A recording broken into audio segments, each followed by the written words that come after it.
going into this last week of our regular season. We've got a quality opponent in front of us tonight. Coach Regon's done a tremendous job at Liberty, and it's got. We're looking forward to the challenge and just going out and competing. And this will be one of the Class 6s. That's the last one left on our schedule. And we're excited about the opportunity. As a Class 5, you guys don't back away from anybody, do you? Well, we were assigned a heck of a schedule and a tall task, and our kids have done a tremendous job in the off season preparing themselves for the season, and we've just been fortunate to make a really good run at it this year. We find ourselves 7-1, and part of that is you got to stay healthy. You've got to develop depth, behind your starters, and you just trust the process, and that's exactly what we've done, and we've stuck to it, and we find ourselves in this particular situation tonight. State champions last year and number 1 in Class 5 again right now. Nobody's going to feel sorry for you or come out with less than their best, I wouldn't think. What's that been like all year? Well, we get everybody's best each and every week. People say, though, this is a big ball game for you. Every week's a big ball game. That's just our mentality. So it's just the kids have done a great job. Of course, as a team, we've gone through adversity, and we've handled those situations really well. That's what I'm really proud about our team and our coaching staff. Next week will be likely a bye week for you in playoffs. Will you work on things tonight? How will you treat tonight? Oh, tonight, this is a rivalry game, They're going to put their best foot forward. We're going to ours, and we're just going to treat it like, any other big game. And that's really what we do. Is just go out and compete and just find out where we're at. And that again is head coach Phil Light of Staley High School. When we come back, we'll talk to Chad Freegan, who is the head coach of Liberty. Will be the Blue Jays.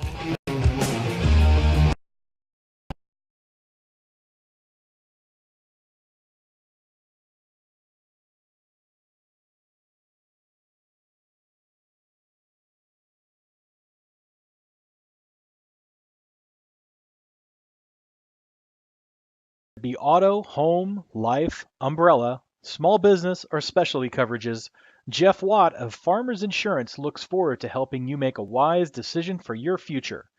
Jeff's been a long-time resident of Liberty and is happy to answer any questions you might have.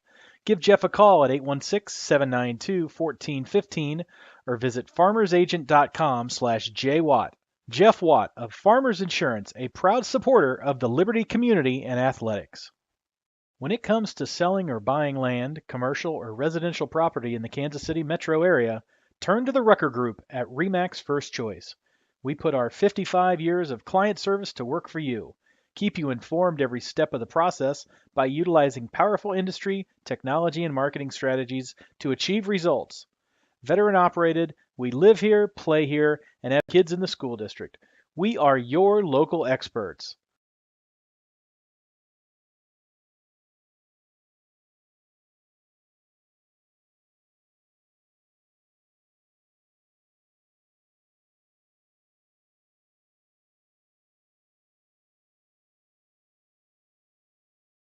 Chief checking.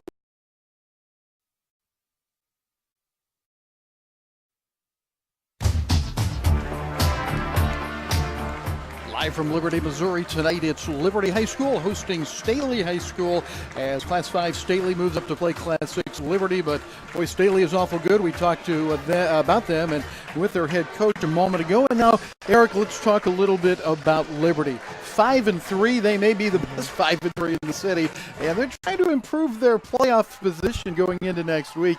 Against Staley, that's going to be tough to handle it on their own. They're currently 5th in their district. Yeah, I mean, it's going to be interesting. I mean, it falls in Liberty's hands tonight, but also falls in a couple other teams' fates tonight as well to see where Liberty actually lands. The one thing going for them is that Park Hill's playing Blue Springs, and Liberty has the head-to-head against Park Hill, and that's who they're seated against at the moment right now. So if Park Hill wins and Liberty loses, Liberty will still have the advantage in that particular seeding, so it'll be interesting to see where that goes from here. but you can't get much better than the final night to wrap it up. We'll hear from Chad Freegan in a moment talking about positioning his team for the playoffs, but let's talk about their offense, where senior quarterback Alex Roush is now completing 60% of his passes for the season. 50s, I think, the last time we saw him. 17 touchdowns, 5 interceptions. Pretty nice ratio. Well, I'll tell you what, I was talking about this before the game. I have not seen him play a better game than he did a couple weeks ago at Lee Summit West. I mean, just velocity he was throwing the ball at, and really wasn't fazed by them giving up 31 points in the second quarter against Lee Summit West. And let me tell you, in the stands, it was nauseating to watch, but it was fun to watch him come back and almost pull off a major marquee win for them. But, I mean, yeah, he looked fantastic. And Alex Roush has really started to show why he was a big deal heading into the season. Running back Jack Lowry started the year afire and still has had a really nice year, 859 yards on the ground and 11 touchdowns, but he slowed his pace a little bit. He does have 4 touchdowns receiving, but the return of wide receiver Blake Fordyce, he's been something, 3 touchdowns on 4 catches. Big time speed, he could change the look of something. Yeah, he definitely can, and he has already. I mean, you know, this would be his test coming up against Staley, but he definitely brings a little more of an element to this already explosive Liberty offense that can definitely strike back in a hurry. So we'll see how early Fordyce can to the game plan along with Lowry, and Roush has a lot of weapons to choose from. Defensively, the Blue Jays, they've got a couple of great young linebackers inside. Jackson White, Jalen Weston, both underclassmen. They've combined for 126 tackles and 11.5 tackles for losses this year. Defensive back Carson Graham just has 2 interceptions, including 1 for a touchdown last week against St. Joe Central in the homecoming game. One more note about Liberty High School senior Grant Ross, who has been the team's kicker all season, is now also the punter. He has done well in 3 of his 7 punts in a short look at his stats, but a short sample. He's put 3 of his 7 punts inside the 20-yard line. That's not too bad. Both of the times the two teams have met, Staley has won. Both were at Staley, and Chad Freegan talks a little bit about positioning his team for the playoffs and the history against the Staley Falcons. Yeah, we're in a really unique position that, you know, in our 18 district, we could end up anywhere from 4th to all the way to 7th, depending on the outcome of tonight's game and some other outcomes. And pregame today that a good chance we'll get a play make twice next week. We just don't know who it is. We'll know later on the night. You have been through 8 games now, and you've got a great read on your team. What's the thing that this team has done well in your eyes? They've learned to play together really well, and I think that's been one of those where it's not just the offense, not just the defense. They really have all stepped up, and they've grown together as a team, and that's been fun to watch. Staley's been very good. They are very good. What's the key for you guys tonight? You hit it there. They're very good. They're extremely well coached, and they've had a great season for a reason. And you know, for us, we're going to have to run the football on them, and that's something we couldn't do last year. And hopefully, we'll be able to do that tonight and balance out our offense a little bit. You know, make it easier. We can have some drives instead of short drives. You haven't played them very often. I think just the last 2 years. What have the games been like? Yeah, the first one wasn't real competitive. We came out and it was close to the beginning, and they ended up being a pretty widespread on that game. Last year was a real competitive game, and we were within 10 in the fourth quarter, but never got closer than that. Of course, we went out and won state, and deservedly so. But, you know, both of them have been over there. It's the first time playing in Liberty, so that'll be good, and it'll be a big challenge for us tonight. Bumps and bruises, part of the story every year. How are you guys? Well, you know, we are relatively healthy right now, so it's been good. We've got a couple kids back over the last few weeks that's helped us out, and plugging away is part of the game, and it wears on you this time of the year, so hopefully we'll make it through healthy tonight. And that's Regan, the 8th-year head coach of Liberty High School. Blue Jays against the Falcons. You can see the coin toss at midfield right now. The referee tonight is Chris Mack. And the temperatures couldn't be much better. 62 degrees.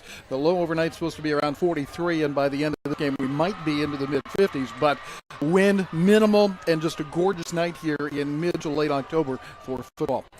I haven't seen a sign yet if they actually tossed the coin. The referees are being a little bit slow. There we go. Now we have a coin toss. And let's see what the indication will be. You see, wearing those gray, bluish gray uniforms tonight is a kind of change-up. They normally wear a royal blue at home. And it looks like Liberty will receive Yep, they both win the toss and receive. Well, that's a good strategy by Liberty. Get the ball and try to get points on the board quickly. Because, I mean, as we talked about in the pregame, Staley's defense is about as stout as they come defensively and not allowing very many points in the game. So Liberty has to come out, but they have to come out pedal to the metal, per se. I mean, they did it a couple weeks ago. We'll see if they can do it again. But that was a good decision by Frigo there. Yeah, I think that anytime you're playing a rushing-based team, you can't get behind. There's a flag on the play here, and is that a sideline violation that they flagged here early for some reason? That was very odd. There was a flag, and no idea what that's all about, though. I'm not sure. So we'll see if it's something that affects the kickoff. You want to look at stats? How about these? 31.5 points a game for Liberty through the year. They're averaging 372 yards per game. And you flip it on the other side, Staley 31.4 points per game, 336 yards per game. So you can't get much closer in the points scored per game, and they're very, very close to the yards gained per game. And there you go. There's the indication again on the 40-yard line that they make. And so it's going to be a 5-yard penalty against Liberty for something. Looks like an early sideline. Yeah, that's interesting. That's what I thought it was as well. So the kickoff will come from the 45 of Staley. The rarely called and the extremely disliked sideline penalty. Yeah, it's a little, especially to kick weird. off the game. It was strange, but nonetheless, I'm telling you what, Rick, this is going to be good. I think we're in for a treat. Jacob Stewart is the kickoff man for Staley. Lowry will be on the left side of the return tandem, along with. Let's see who it is there. It is for Liberty on the right side of their formation, William Dotson, senior. And so Jacob Stewart, who kickoffs at 43 kickoffs with 9 touchbacks, has a great shot at a touchback here if he wants it. And he does boot it. And Lowry will be driven into the end zone, and so it's Liberty that starts after the touchback. And Alex Roush will lead them out. 6'2", 175-pound senior. He'll be playing his final regular season game tonight, as all the seniors will. 122 of 205 passing attempts. That's 60%, and good for 753 yards, 17 touchdowns, 5 interceptions, and per game total offense, 227 yards per game from Alex Roush. Yeah, he's really stepped it up, and this would be the biggest game of his high school career. We'll see if he can deliver here. Looks like Lowry is the back in the backfield and rushed to the air immediately, one-on-one coverage, but dropped at the 25-yard line. They were going over there for Michael Book, the junior wide receiver who starts with Evan Strike in there as well. The offensive line for Liberty, Hayden West is the center, Callum Trester and Nick Biesmeyer are left and right guard, and the tackles are Jet Crouch on the left side and Matt Lawson on the right side. Well, Liberty had the right idea to go to the sideline right off the bat, but Michael Book just couldn't reel it in. A 3-4 look for Staley. The pass is to Lowry, and he'll be good for 7 on that right side. He's dangerous as a runner and a receiver. Well, I mean, he's just dangerous all around. I mean, he ran a 4.340 in the 810 combine earlier this summer, and is just a fantastic athlete nonetheless.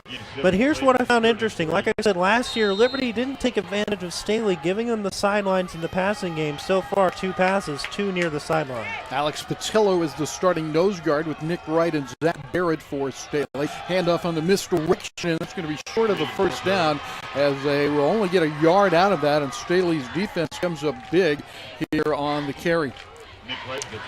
Well, I mean, it's hard to run through that defensive line. Their line is just so big, and their offensive line only gets bigger. You'll see that in a second. But nice stand by Staley to let Liberty yards on that play, and that's a nice 3-and-out start of the game for the Falcons. But Grace is back to return punt. He has 19 punt returns, only averaging 2 yards per return, though. And here's Grant Ross with his first punt of the night. And that's a wobbly one. Grace's fair catch at the 42-yard line, and it'll be the Falcons that go on the attack. 7-1 on the year. Phil Light is their head coach, as we mentioned, scoring over 31 points a game. Dawson Parks gets the start tonight with Loa Grace banged up and not able to play. Parks will go all the way, although he's been splitting time there with Grace, so it's not a new situation for him. Against Park Hill South last week, 7 attempts, 81 yards, and 2 touchdowns in his 7 attempts. Yeah, it'll be interesting. Jaden Moss is the key for the Staley offense, though. As he goes, so does Staley. So it'll be interesting to see how Liberty can contain Moss here tonight. And that's Moss in the backfield in the pistol. First carry from the 43-yard line, and he'll gain about 3. Moss will see time with Grace and Shannon Stewart as an H-back, and receivers Ramon Shelton, Mark Robinson, and Blake Profit. Robinson, the leading receiver. Up front, a guy that was a guard last year, Dan O'Neill at 6'1", 233 is the starting center. Zach Partkowski is one starting guard. Kevin Boswell is the other guard. Now 2nd down and 7, and here's Parks throwing, and wow, what a hit. Complete to Shelton, but man, a hit for maybe a 2-yard gain. Woo! My goodness.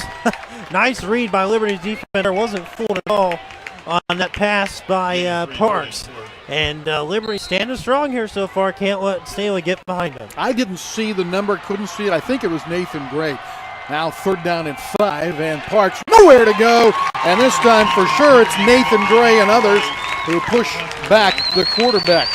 Jackson White, one of those inside linebackers there. It'll be a loss of 3, and 4th down coming up for Staley. And that's exactly what you want if you're free gone. Keep Staley off the field as much as you can. Nicely done by Liberty's defense. Not be fooled by Staley early, and a quick 3-and-out back-to-back punts on our first possessions of the game. Jake Wilson was an all-stater last year. He's averaging over 40 this year, and he'll angle it toward the sideline. And there's another punt inside the 20, and that's incredible. Think about this. That is his, let's see, his 22nd punt of the year, and his and his 12th of 22 inside the 20. Wow. That's incredible. Keep in mind how hard it is to punt a football in general, let alone get it inside the 20-yard line. That's extremely impressive. So defense has dominated the first 2 possessions. 9:11 left in a scoreless first quarter, and here's Liberty's 2nd possession of the night.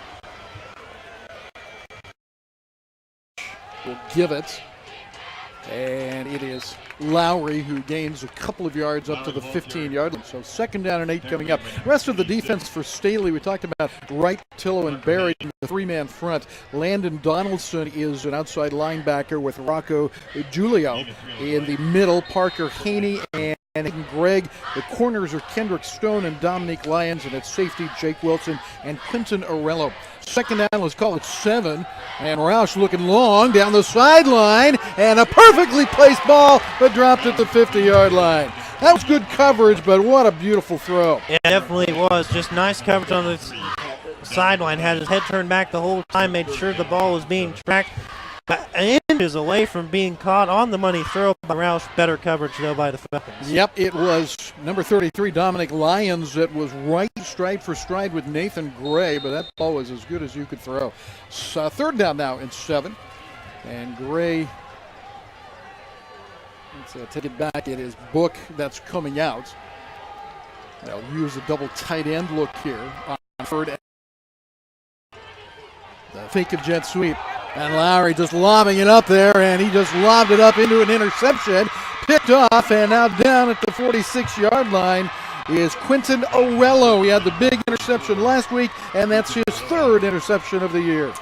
Yeah, I don't know. That's taking a little bit too much risk early in the game. I mean, Liberty had a nice little thing going there, just moving the ball down the field inch by inch. But Liberty going for the knockout punch early, and it just bites them right back. And you can't do that against Staley, and that's going to be a huge turning point in the first quarter. And good help by Arello. There were 2 men, as you saw down there, and really no chance for that one turning into anything good for Liberty. So turn the first of the game, and here's Staley coming out from their own 46-yard line with Dawson Parks again leading the to the left and an H-back to the right. And now in motion goes Mark Robinson. Moss the fake, and the throw is high and wide. And I'm not sure a pink flag went down. Is that a flag now? Tonight's pink?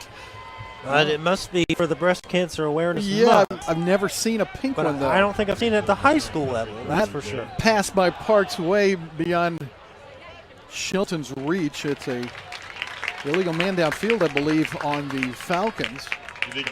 Well, that surprised me that we had a pink flag come out. We saw a yellow one earlier tonight before the kickoff, but we'll look for pink, I guess, tonight.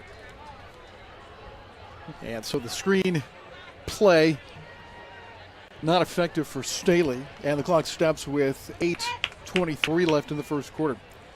Staley and Liberty, both high-scoring teams, but we've had 3 possessions, really. I don't know if we've had a first down yet. I don't think we have.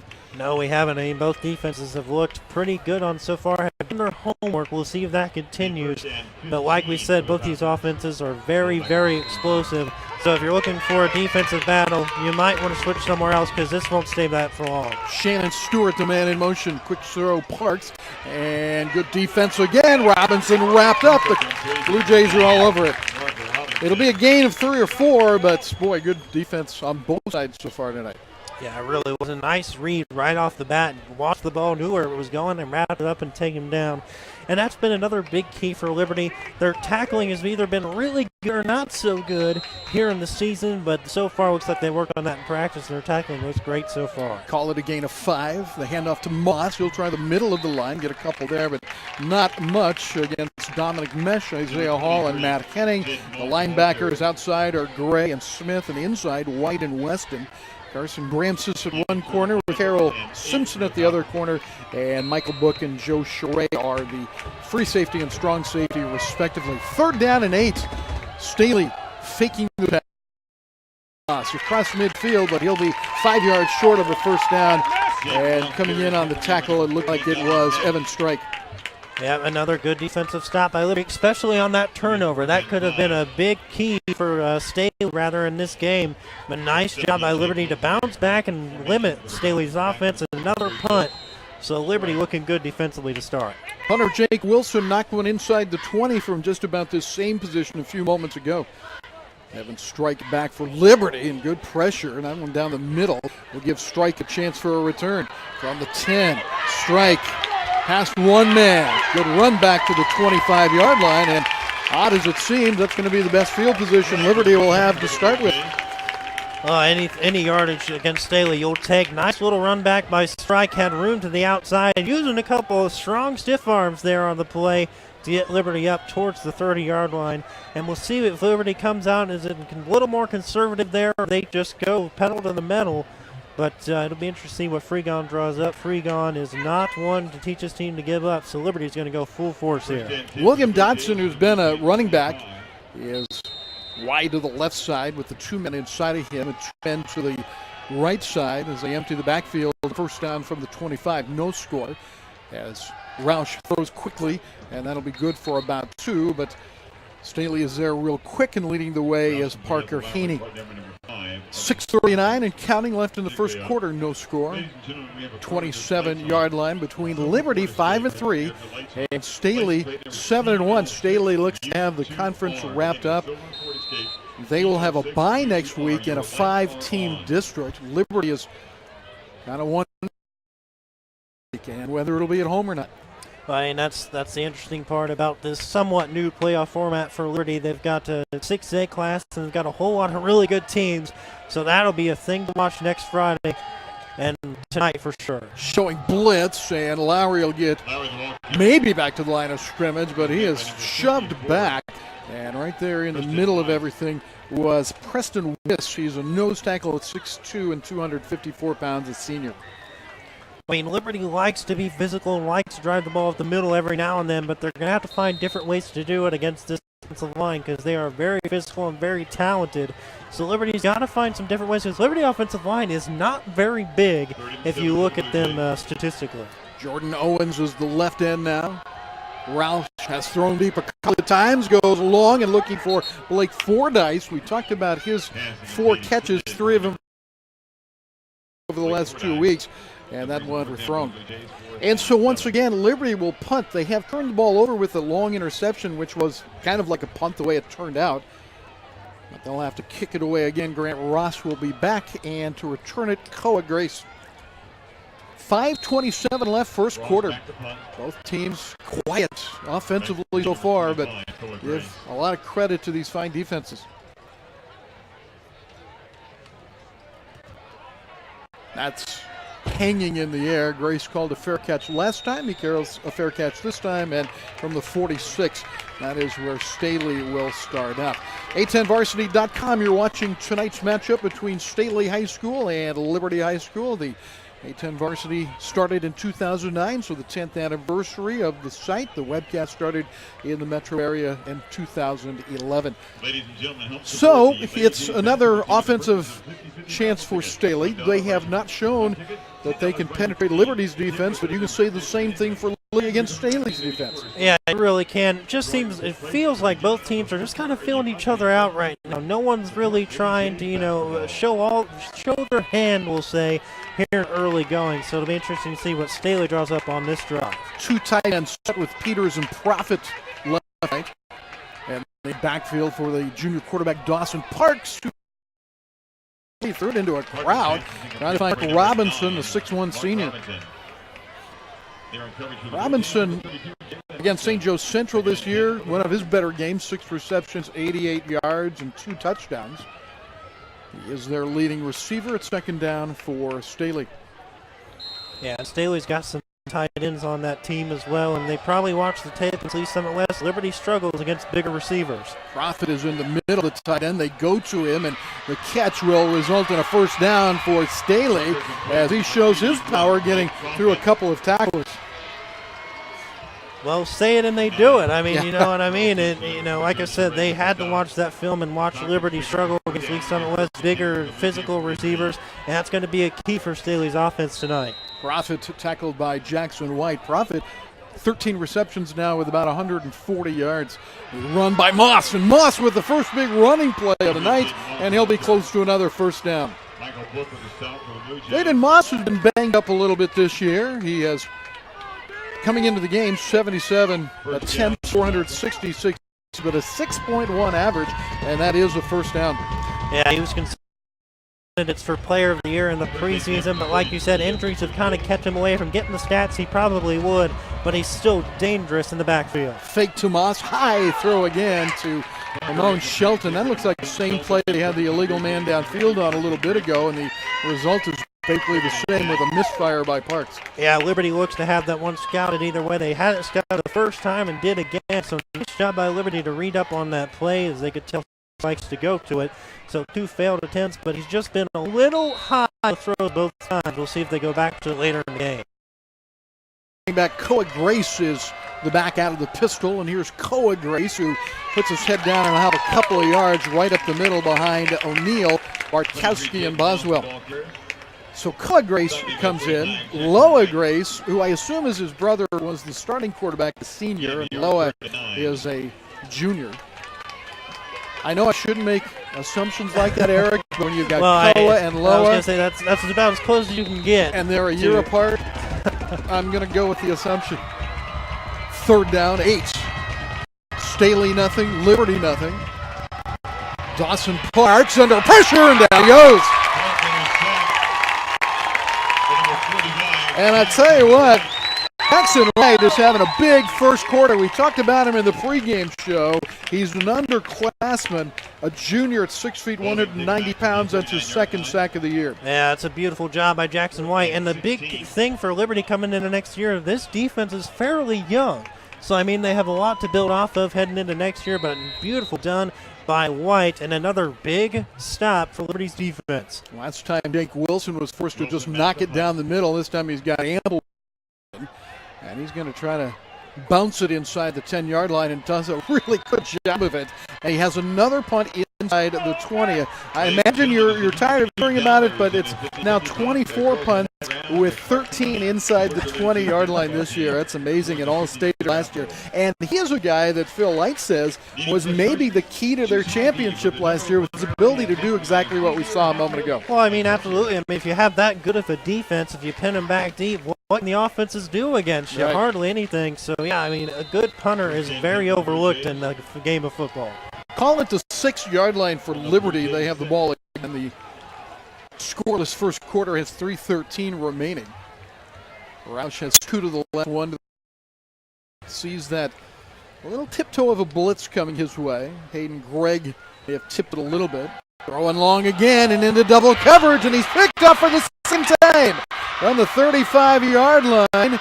Running it back is Dominique Lyons, and Lyons at the 27, so another interception. Third of the year for Lyons. You know, I'm not totally sure what Roush was seeing on that play. He had a man wide open at about the 15-yard line, but just wanted to go play with two guys in coverage. And like you said, Rick, there is a flag on the play after the hit. But, I mean, Roush, I think, just kind of missed the wide-open route in the middle there, had it in his head where he was going with the ball, and Staley was ready for it. So easy for us to say sitting up here in the press box, but it seems Roush has missed that. He's thrown into double coverage twice now. Both have been picked off. As we said, the flag is near the sideline, which would make me think that that's going to be pushing the back, it looks like, on Staley, so that'll help Liberty in terms of field position. Our referee tonight, Chris Mackey, working with Steve Rupard, Nolan Friett, Mike Royal, and Derek Maiden. And we'll see exactly where this puts Staley, but it'll be great field position no matter what happens here.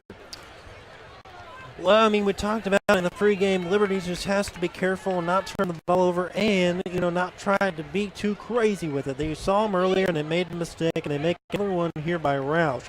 So Liberty's just kind of got to relax offensively. The defense is reading Staley's offense well. So far, it's only the first quarter, but Roush just kind of needs to relax and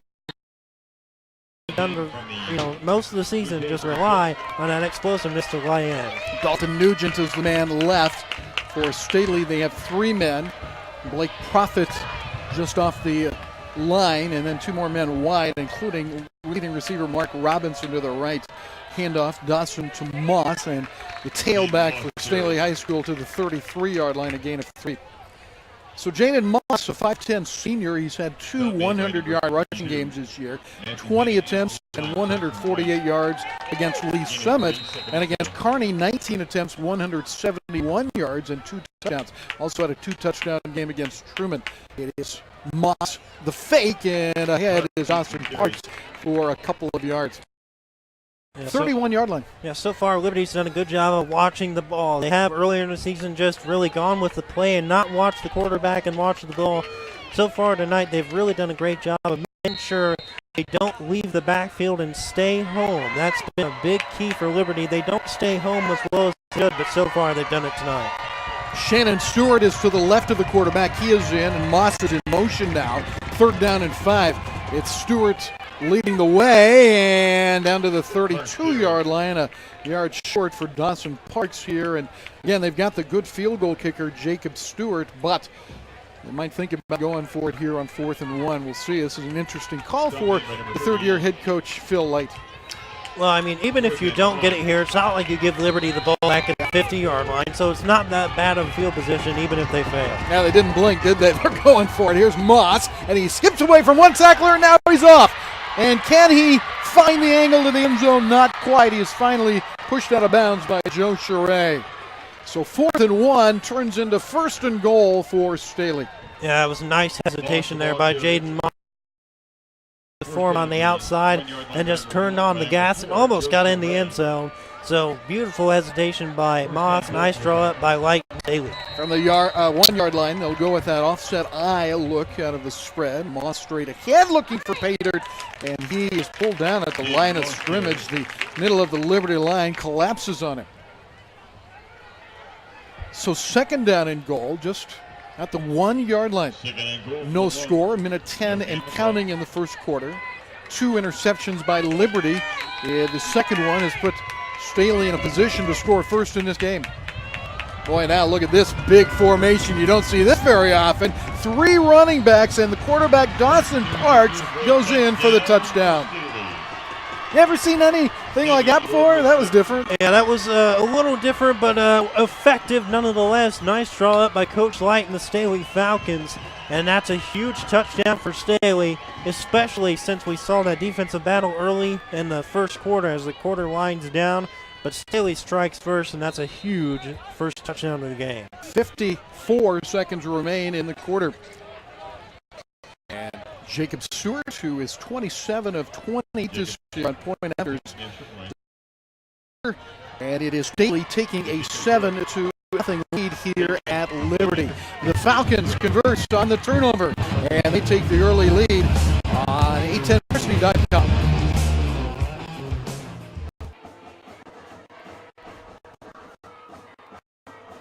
Whether it be auto, home, life, umbrella, small business, or specialty coverages, Jeff Watt of Farmers Insurance looks forward to helping you make a wise decision for your future. Jeff's been a long-time resident of Liberty and is happy to answer any questions you might have. Give Jeff a call at 816-792-1415 or visit farmersagent.com/jwatt. Jeff Watt of Farmers Insurance, a proud supporter of the Liberty community and athletics.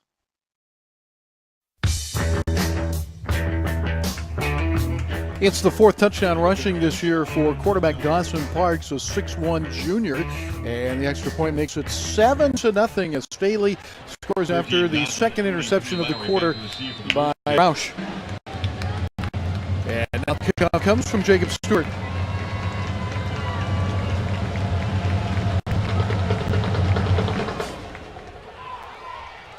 Little poocher from the 19-yard line. And back to the 31. And that looks like it is number 38, Drake Smith, that made the run back. So Smith's run back to the 31-yard line, and now Liberty down by 7 with 49 seconds left. Quarter. And Eric, we saw lots of defense until the door opened just a crack for Staley to run their powerful offense. Well, I mean, how expected is that? Staley takes advantage of any mistake you give him, so Freegon will look to correct those here as the quarter comes to the end. They're moving people all over the place, and finally Nathan Gray settles in the backfield with Roush, and here's Nate Gray putting his head down, getting a yard, and then turned back by Zach Barrett, a senior defensive end. Made by number 5. The time continues to run down with 35 seconds left. They have not started the play clock yet, and they will have to run another play here. So second down and 9. Looks like they got man coverage on the sideline here, nearest the Liberty sideline. We'll see if Roush tries to throw one up here, but they've had the safety help every time.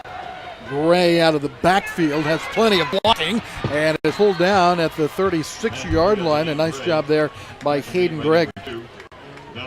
Gregg looks like he may have injured his hand a little bit there making that tackle. Third down and a long 5 coming up, but that is the end of the first quarter here at Liberty. 2 turnovers by Liberty. The second one to a 1-yard Dawson Parks touchdown run. Staley 7-0 at the quarter.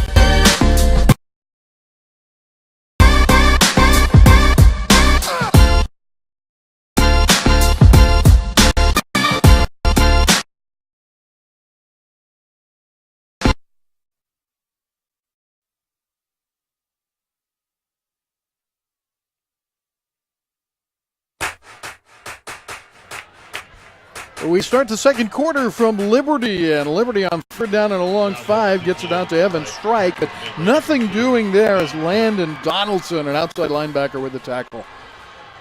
Well, defense has been the name of the American. Both of these teams have played good defense, but it's 7-0 Staley going into the second quarter. Well, I mean, it's really been the difference of turnovers for Staley that gives them the 7-point lead. I mean, other than that, Liberty's defense has played pretty well and pretty strong, but that needs to continue here against this good of a team. We'll see what happens in the second quarter.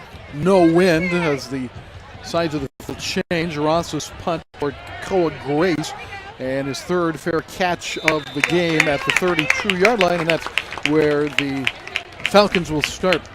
Falcons won the state last year. They had a 2-point conversion with 9 seconds left. It was the second state title in the program's 10-year history. This year, 7-1, and ranked number 1 in Class 5. They are kind of the beast of Class 5 right now. Yeah, they definitely are, and I mean they were just so talented last year with John Rayborn, one of the best quarterbacks in the city. But I mean, this team just keeps being so good, and it has to do a lot with Phil Light, his coaching.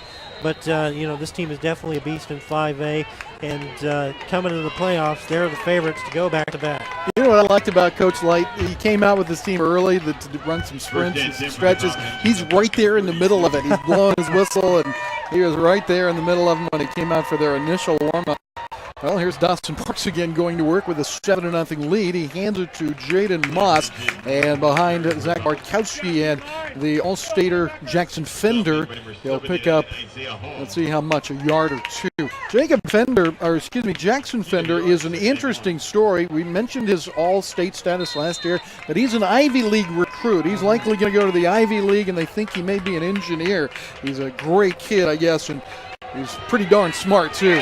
Dawson Parks is pulled down, and a tackle in the backfield made by, and I think it's Jalen Weston that made that tackle for a loss. Yeah, talk about a guy who's made a name for himself, and then only a sophomore. Jalen Weston is going to be a huge star here coming in the next 2 years he has left to play. But a fantastic read by Weston, wasn't fooled at all, and caught Parks in the backfield for a big third down. Loss of 4, and that's 7.5 tackles for losses for the sophomore Jalen Weston. So now a throwing situation for Dawson Parks on 3rd down and a dozen. In motion goes Shelton. Parks has nowhere to go with it, and they'll be forced to punt again as he gets back to the 29-yard line. That'll be another loss of a yard on the sack. Well, how proud would Fregon be of that, way to respond after letting it a touchdown? That'd be really deflating. It's always deflating against you, especially as talented as they are.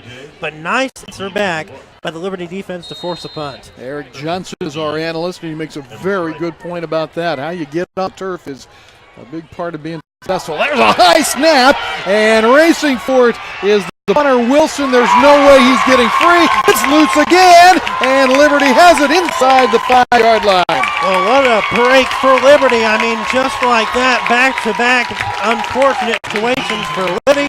Now, unfortunate situation for Staley, and just like that, Liberty has a chance to get right back in this ball game. Inside the 4 is where they recovered it, but they're going to say it's at the 6-yard line, apparently down there the first time they had a chance to tackle Wilson. My goodness, what a turn of events here with 9:31 to play. First half. I mean, that is huge, but Liberty's got to capitalize. They got to get it in the end zone right here. Lowry, the speedy running back, is at wide receiver right now on the right side, and they've got Nathan Gray as the running back. And Lowry will fake the handoff to Kim, give it to Gray, who pounds his way down to the 1, and maybe a bit close. Let's see where they spotted it. It is right at the 1-yard line for Nathan Gray, 5'11" senior, who came in with 3.7 rushing average, 2 touches there, if you like it. They're big back. Yeah, a little thunder and lightning Liberty likes to run, but I mean, he's more of a thunder option because Lowry likes to play the whole field. So Nate Gray is a definitely fantastic addition to his offense. Gray again in the backfield. Hayden West with the snap. And it is Gray from a yard out, and they're a point away from tying it up. That's exactly what you wanted in Liberty. A quick response after a good defensive stand yet again. And just like that, Liberty. And they can't get much better than that. It can't be much happier than that. So Gray's 3rd touchdown of the year on the ground. And it'll be Grant Ross trying to tie it.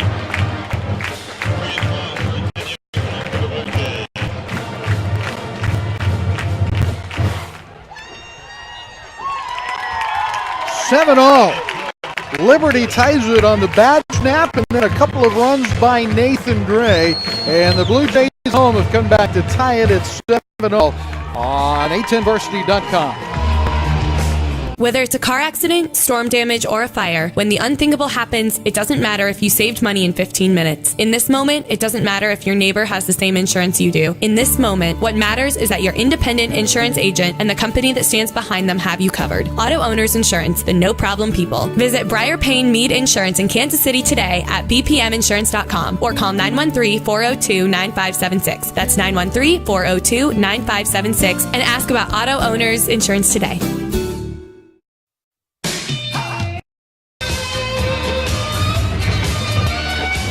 These two games that the two teams have played preceding this one have been Staley wins, both at Staley High School, 49-26 last year and 36-0 in 2016. Tonight, it looks like a different kind of a 7-all here with 8:52 left in the quarter, Eric.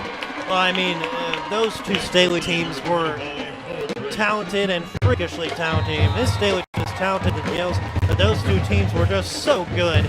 So Liberty definitely had a challenge here, but this is a good chance, said in the pregame, to get a little bit of redemption tonight. Coa Grace waits back for Staley at his own 7 or 8 yard line. A line drive by Ross is over his head, and it will be Staley going on the attack from the 20. Well, defense dominated early. 2 mistakes by the Blue Jays in the first quarter, but then the bad snap by Staley sets up Liberty at the 6 yard line, and they take advantage of it to tie it at 6-all. Well, I mean, both these teams are so talented that it's going to be a game of who makes the fewest mistakes, and who gives the ball over the fewest. So far, Liberty's gotten away with giving it over the most, but these defenses have been playing extremely well. So this is probably going to come down to strategy here towards the end of the second quarter if Staley gets Liberty the ball back and if Liberty holds it for the final play. Dawson Parks turns and hands to Moss, and Jaden up to the 26 yard line. You saw his ability to cut quickly, and he found an open spot into the second level and picks up 6.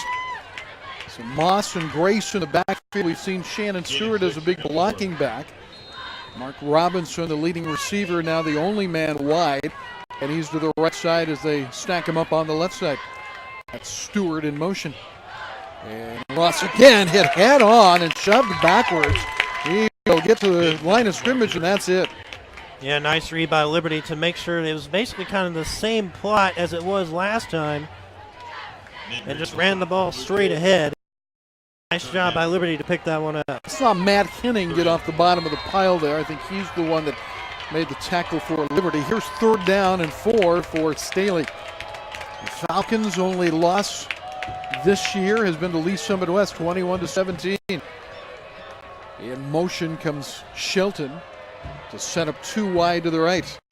Tight ends, fake handoff, and Moss stood up. Can he break the tackle? No. As Gray got him and then dragged him to the turf. It'll be 3rd down and about 4. Well, I'll tell you what. Excuse me, 4th down and about 4. Staley almost got away with that because Liberty bid on the play action pass by Parks there about for a second, but nice recovery and stopped Jaden Mouse a couple yards short. So another big stop by Liberty's defense. Alex Patillo is the snapper. He's also a linebacker on defense, and he had a high snap that Jake Wilson got his hands on, couldn't control last time. Let's see how this one is, and it's dead solid, perfect. Some pressure, and that hanging punt will be taken by Evan Strike from the 35. He had a couple yards and then goes backwards. Let's see, they'll give him forward progress to the 36. Good coverage by Staley with now 6:55 left in the half, 7-all. And Liberty goes back to at the 6 yard line on that bad snap last time. This time they'll start from the 36. Yeah, it goes back to how the first quarter started. Just, trying to get as much yardage as you can against this Staley defense. And you just kind of got to grind it out against these guys. They're so tough, but Liberty's answered the bell stride for stride so far. We'll see if that continues. Joe Charay is going to be a tight end on the left side. They've got Fordyce to the left as well out wide, looking his direction, but underneath, that one will be short and at the feet of Lowry. You saw the one-on-one coverage just like I did with Fordyce going streaking down the left sideline, didn't you? Oh, man, he had it, and he went back towards the middle of the field, and Rouch just made his mind up again a little too early. But then nice just defensive stand there by Staley. But if Fordyce was the man, it would have been tough one-on-one coverage, and Fordyce is quick. So if he would have caught it, that may have been a touchdown. Lyons, who had an interception earlier, was the man on base. 2nd down and 10. Liberty and Staley knotted at 7. Roush throwing, has his man, and then the hit coming in, knocking the ball loose. And that's for Staley is Quentin Orello. So the strong safety comes up and knocks that pass away. That's just a solid play defensively. Yeah, that was a beautiful play by Orello. Waited till the ball almost got knocked it free. So beautiful read there by Orello and the Falcons. And here we go again. Liberty struggling to get anything going against this defense. Really, both offenses have. But, I mean, this is a big key drive for Liberty. You got it tied up. Now go ahead and try to get, even if you get a field goal here, that would be good. But we'll see if Roush can get it at least past the 50-yard line. They'll empty the backfield for the senior quarterback. 3 to the right, 2 to the left. 3rd down and 10 for Liberty High School. And Roush has some room, stepping up. He finds Strike. He's got enough for a first down, and he has more to the 45-yard line of Staley. Tackled by Landon Donaldson. Strike made that nice lateral move and then picked up a couple of more after having a first down. Yes, he did. It looked like he was content on just getting the first down on the play, but looked up and said, I can get more on that play. So he decided to go diagonal and get about maybe 6 or 7 more yards. But nice step up there by Alex Roush under pressure, firing it to a wide open Strike, and Liberty finally gets past the 50-yard line and moves the chains. The senior wide receiver came into the game with 38 catches for 473 yards and 4 touchdowns. 1st and 10 Liberty. Blue Jays Staley in the middle of the second quarter. 6:12 remaining. In motion comes William Dotson, and the handoff. Lowry has some room. Well, and looking for some additional room, dives to the 31. You see the athleticism of the speed and senior Jack Lowry. And now a flag. Well, it doesn't keep you from seeing his athleticism. It'll be holding against Liberty. Well, I was going to say, unfortunately, the flag took away from it, but it was just a beautiful run by Lowry. And look how he, saw the field open to the sideline, and he took it and almost got a first down on the play, but that hold hurt Liberty. They just suck the momentum out of you entirely, don't they? Well, they definitely do, and especially in a big game like this and such a good opponent. I mean, if it's against a team that's just so-so, in your head you can get it back. But against this team, you don't know. So that's the biggest psychological thing tonight. 1st and 15 from midfield. So it ends up being a 5-yard infraction, and now you have 3 to the right and 1 man to the left. Roush to throw down the sideline. Fordyce got it, and there's that big play capability as Fordyce is out of the line. My goodness, he is exciting. Well, there you go. That's what you were looking for the whole time. Fordyce shaking his head saying, finally, I got a play there for me. But nice throw by Roush. Head on the money to Fordyce. And there's the accuracy that we've seen the past couple weeks from Roush starting to return back in the game. But nice route by Fordyce. And like you said, Rick, this is a guy that has drawn a lot of eyes and raising some eyebrows since his return. And Fordyce makes a huge catch there. Now, 5 receptions and 3 touchdowns, nearly another touchdown there. Dominic Lyons' coverage wasn't bad. It was just a perfect throw. Going big here. Jet sweep and nowhere to go, and that's going to be a loss of 4 or maybe 5 yards, and now a flag comes on the sideline. And that should be unnecessary route. Haney for the Falcons. He was just all over the Liberty offensive player there at the end of the play. So that's going to push Liberty at the goal line, and a big mistake by Haney just lost his head on the play. Rocco Giulio, a senior linebacker, made the tackle, the unsportsmanlike. I would imagine is going to be, and has the player been ejected? Is that what I saw? He's still there. Player has been ejected. Yeah, he has been ejected. Yeah, I mean, it was just really uncalled for by Haney. I mean, all over. I will probably just talk a little smack, but you can't do that, in a game of football, especially in a game caliber like this. I would say it must have been a little bit more than talking some smack to be probably ejected. So. But that's unfortunate. Haney is done for the night, and in terms of the game, that should be a half the distance and put Liberty 5-yard line with a first down. And that's exactly what's going to happen. So that's, again, without knowing exactly what happened, we'll just leave it at he has been ejected, and the middle linebacker, one of the two middle linebackers in the 3-4 scheme, will not play anymore tonight. So again, an opportunity for Liberty. They get a new set of downs. First and goal at the 5. Sheree will be a tight end on the left side, and it looks like they've got Strike on the right side. Michael Book is the wide receiver to the left. Refs are still talking. They had a lengthy conversation, as you might imagine, with Phil Light after the ejection. Well, this is Staley's second mistake of the game. We'll see if Liberty can capitalize like they did on the first one. You know, that doesn't go as a turnover, but it kind of is right. a turnover. It's kind of that sort of play. It would have been, what, second and goal from the 10, and now, and actually, they have changed it now. It is second and goal from the 5, so not a first down. Nathan Gray had the first touchdown for Liberty, and he'll pick up 2 here down to the 3-yard line with 5:24 left in the first half. Before the game, they introduced the cheer team and their parents, the Pom Squad, the band, seniors, and they had them stretched out for goal line. It was quite a sight tonight at Liberty High School on senior night for cheer, pom, and band, and congratulations to all those kids and their parents. I think they had a couple of siblings out there, too, to stretch that line out. I think we saw why they did before the game. Yeah. 3rd down and 3. Gray looking for any kind of room. He pushes forward for 6 points. Nathan Gray have a night, pushed it forward to get another touchdown, and just like that, Liberty takes the lead off of a mental mistake by Staley, and that's a huge touchdown for the Jays. So Nathan Gray, we talked about him being kind of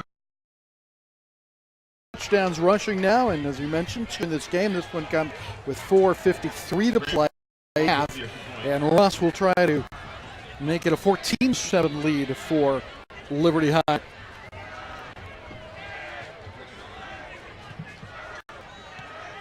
And the senior kicker knocking it through. 14-7. It is Liberty coming from 7 down to lead on 810varsity.com.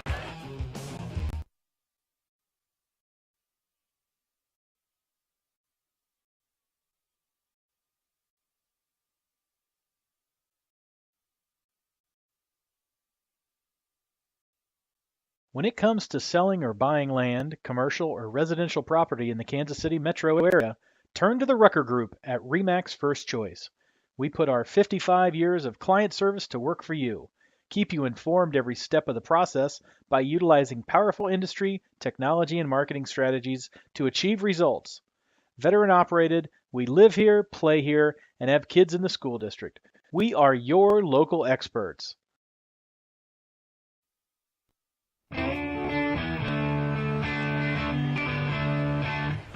Nathan Gray, 2 touchdown runs, one from a yard out, and the second one a moment ago from 3 yards out. It's 14-7 Liberty with 4:53 left in the first half. I'm Eric Johnson, and it has been a tough ball game. Between the hash marks mostly played, and some pretty intense tackling, some pretty intense play from both teams. Yeah, it's been a man's game of football so far. That's really not a surprise. That'll continue for sure. Ross will kick it and eventually end it in the end zone. And so it'll be 1st and 10 for Staley from their 20-yard line. Staley last week won against St. Joe Central, Liberty won against St. Joe Central 43-7. Winning at Park Hill 17-14. They trailed 7-0 at the half, and then 17 unanswered points. Made a late defensive stand to turn away Park Hill. And in the homecoming here at Liberty, pretty easy to go against St. Joe Central, who has won, I think, 1 game this year. Moss will be the running back for Staley. The senior will take this handoff and slip down at the 17 or 18-yard line. It's into that time of the year where the turf is going to be a little wet after sundown, and for the first time I think our kickoff was actually in a dusk setting, no direct sunlight on the field, and Moss just couldn't keep his feet. Yeah, weather starts to be a factor mid-October. Yeah, it does. 3 to the right, go that way. The tight end can't hang on. Blake Profit is a senior. Passed a little bit behind him, as you could see, but a chance for Liberty, but not a very good one to pick that one off. 2 interceptions already by Staley in the game, and that bad snap, the turnover for Staley in this ball game. Yeah, Staley had the right idea on that play. Man, right in the middle of the field, just a little off his shoulder there by Parks. And if it would have been the chest, that probably would have been. Yeah. Moss goes to the slot, and then they go to the tight end again, and this time it is picked off. The second time the charm, and now they're going to say incomplete. Oh, man. Michael Book thought he had the interception, but they're going to rule that it hit the turf first. You know, I don't know about that. We had a good view, and it looked good to me, but we're not on the field, so maybe it bounced and we didn't get a chance to see it. Liberty fans upset about it, but it was a nice play by Book to it. And another big stop by the Liberty defense there after back-to-back off-the-shoulder throws by Parks, and Staley turns it over again on downs. Wilson will be called upon to punt. And here comes the rush. They nearly got him, and that's a very nice kick. Strike for the 41-yard line, trying to plow through a tackler and gets the 48.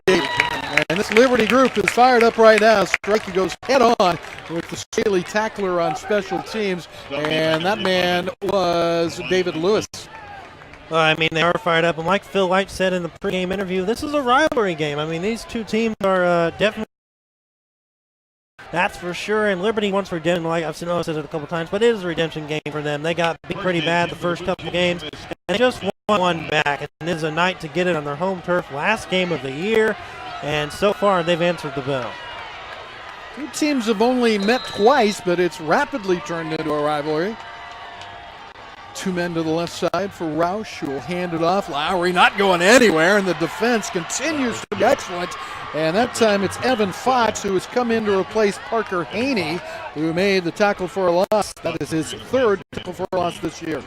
I wouldn't be surprised if Staley has a few starters on the bench that just aren't, able to start over the starters they have, but are starters in their own right. Nice stop by Fox there to limit Lowry to a loss of 2. And with the injury problems they've had this year at Staley, they've had some kids get some additional experience.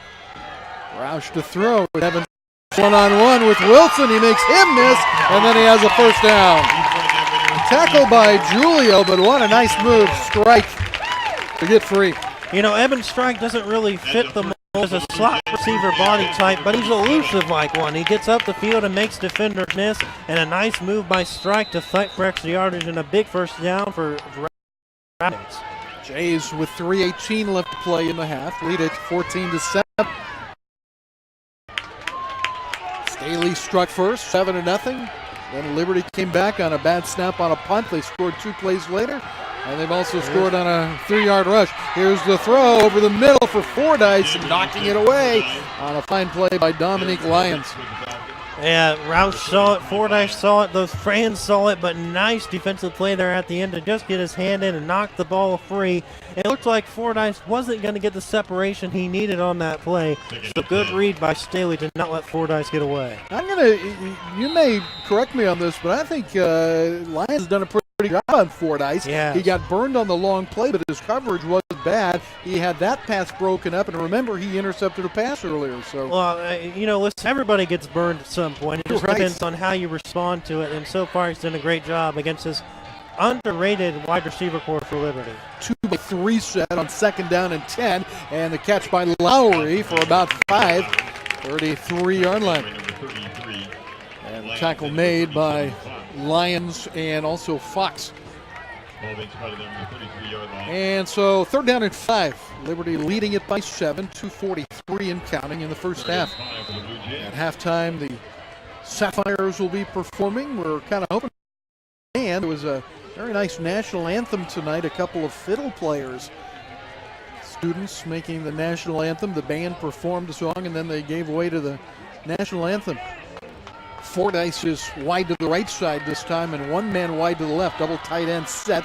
Fake Lowry. Pass complete. And it'll be enough for a first down as they find Michael Book at the 25-yard line.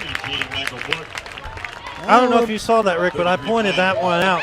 But I think I may have seen them play a couple times, so I may have saw that one coming. But nice job by Roush to find Book on the sideline there and move the chains again. And like I said, Liberty doesn't have to be too crazy here. They can run the clock down as long as they need to and just kind of, move the ball down the field. If they get a field goal, great. A touchdown would be preferred. But, any points on the board, 10.5 is big. Book was out at the 24-yard line, first and 10 from that point.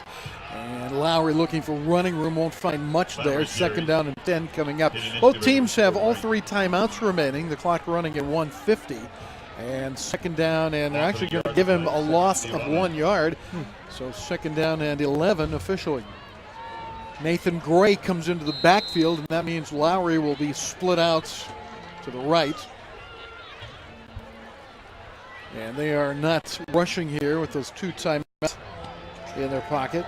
Yep, take it back. It's Fordyce here to the left. And Lowry to the right. Roush down toward Fordyce, and he got it! Let's see if he got it, though. He has it in his hands. No sign yet. Now the sign. Touchdown. What a throw and catch from 26 yards out. Well, if we had a sideline cam, you would have seen an absolutely spectacular diving catch by Fordyce on the play, and an even better throw by Roush to get it there. And how about this? Coming back from injury, and he has more touchdowns almost than he has receptions.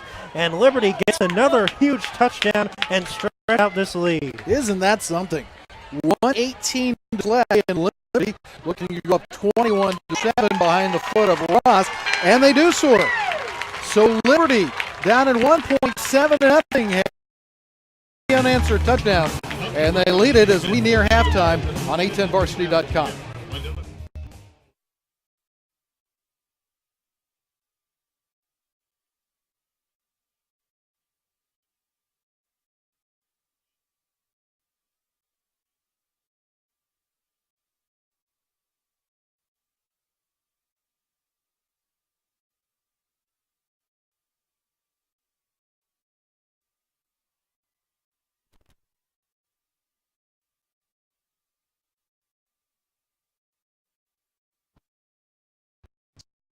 Chiefs checking from Community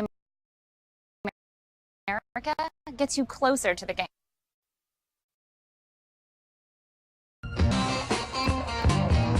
Chad Fregon told me a few weeks ago they were anxiously awaiting Blake Fordyce's return to the field, and you think this kid isn't a difference maker? Holy cow, Eric. I mean, like we said, almost has more touchdown catches than he has receptions. All he does is catch touchdowns. It's just crazy. And I mean, he's explosive and a difference maker, and that's huge for Liberty tonight. Kickoff will be returnable. Koa Grace, and inside or across the 20-yard line to the 22 or so for Koa Grace, a junior. And so this rushing attack from Staley has been stymied for the most part by Liberty High School. The touchdown came after an interception. Dawson Parks, a 1-yard run in the first quarter, but since then it's been Nathan Gray from a yard out, Gray from 3 yards out, and now the 26-yard pass from Alex Roush to Blake Fordyce. And Roush now on the year with 18 touchdown passes. Yeah, it was a really nice pass by Roush. Looks like he's kind of calmed down a little bit, not been so risky. That was a little bit of a risky throw there in the corner, but he hit his man. Dawson Parks looking for running room. He's got some running room, and he falls forward to the 34, and that should be good for a first down.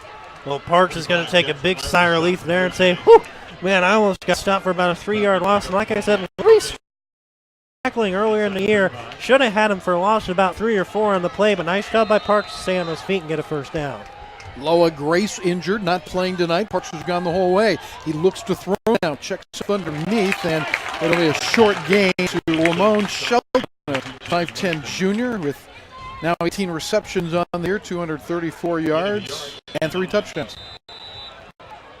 Yeah, Jalen Weston was there again on the stop. Like we said, a very, very, very talented linebacker, only a in his career here at Liberty. He's got a lot more to go. And I tell you what, Fregon's got to be looking his chops about this kid because he is special and then some. You know, I didn't talk to him in person about it, but talking to him on the phone, both of those guys, White and Weston. You can just see his face light up at the other end of the phone because they are special. White is a junior, Weston just a sophomore, but they've got some young players on that defensive side that have played very well this year.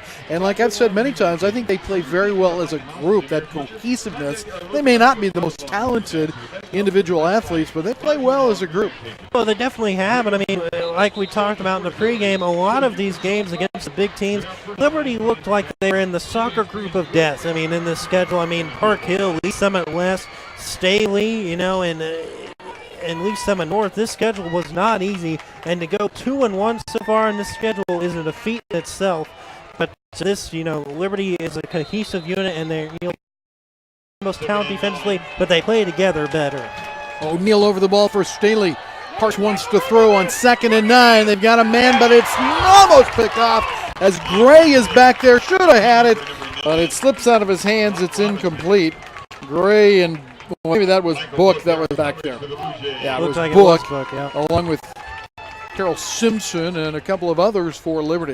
Well, Liberty pulling a little bit of a defensive play out of Staley's book there. Staley's been doing a good job of dropping the safety back and covering a double on the receiver. Liberty does the same thing on that play and almost comes up with the same success Staley's had twice tonight. 41 seconds remain, 3rd down and 9 for Staley, down by 2 touchdowns. Remember, they were down at halftime last week and came back. Parks is going to run it. He's got the first down. He's got more than a first down.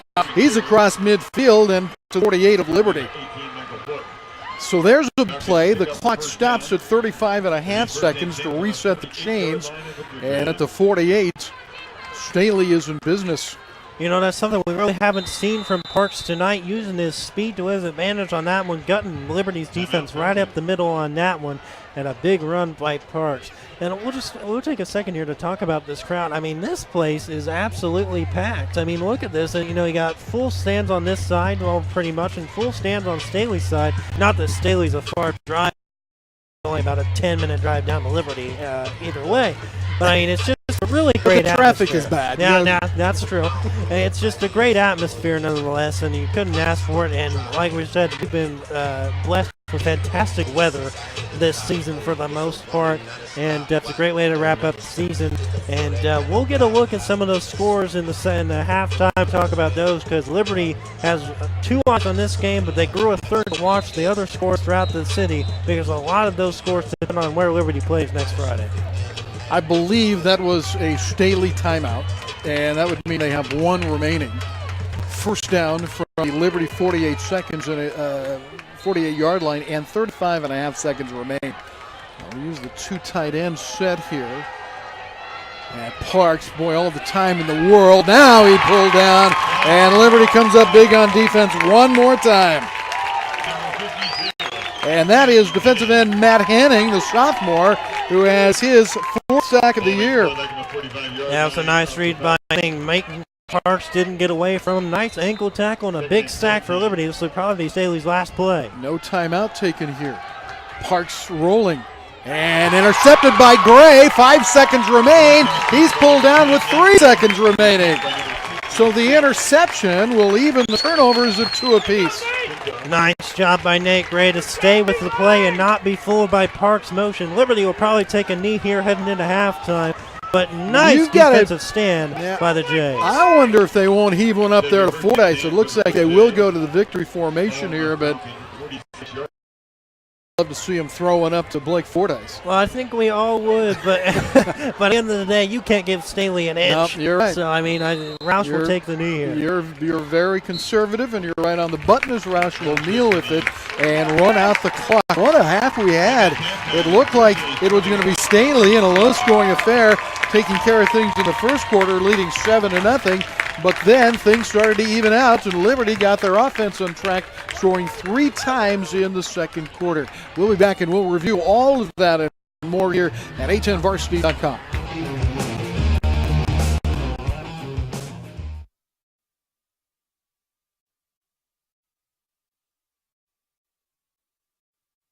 When it comes to selling or buying land, commercial or residential property in the Kansas City metro area, first choice. We put our 55 years of client service to work for you.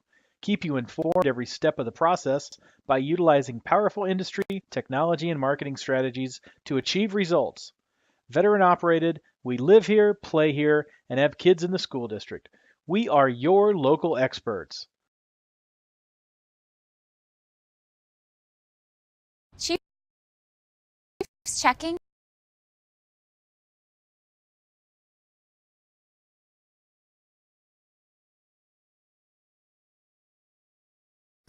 Closer.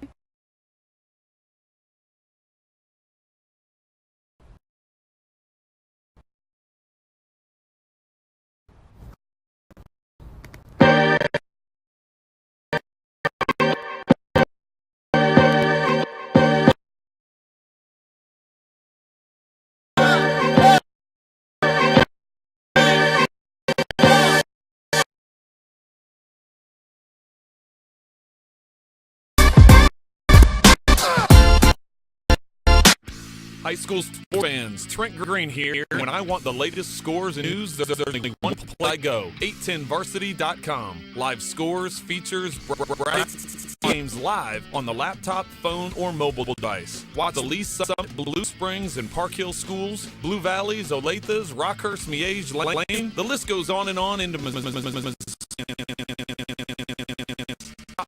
awards and more. Marching band as we're at Liberty High School last regular season weekend of the season for high school football. Eric, your thoughts on the first half?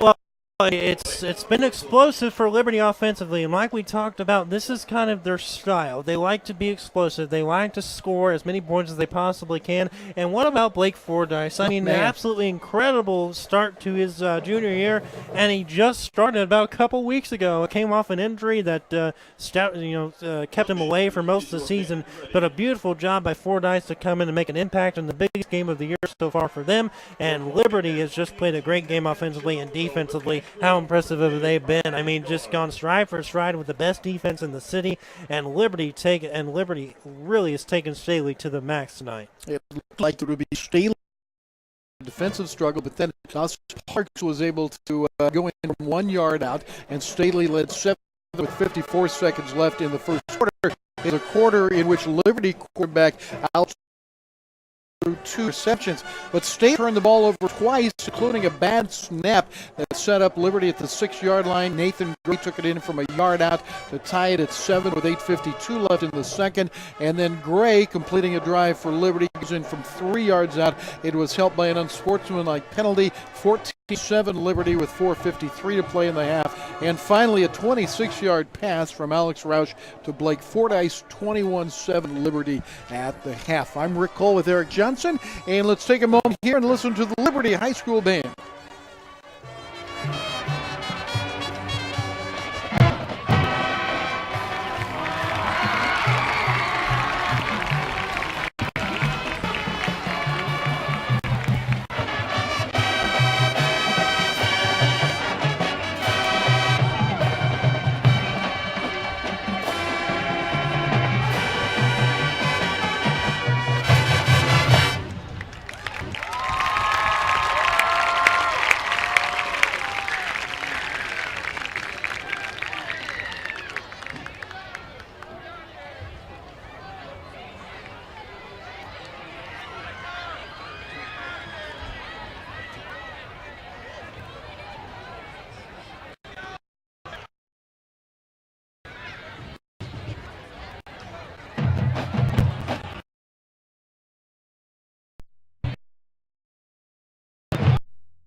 chance to look and listen to the Lee Summit Marching Band. Great job here, as well as the Vardy Sapphires performing at halftime. It's 21-7. Liberty leading it, so stay in a front.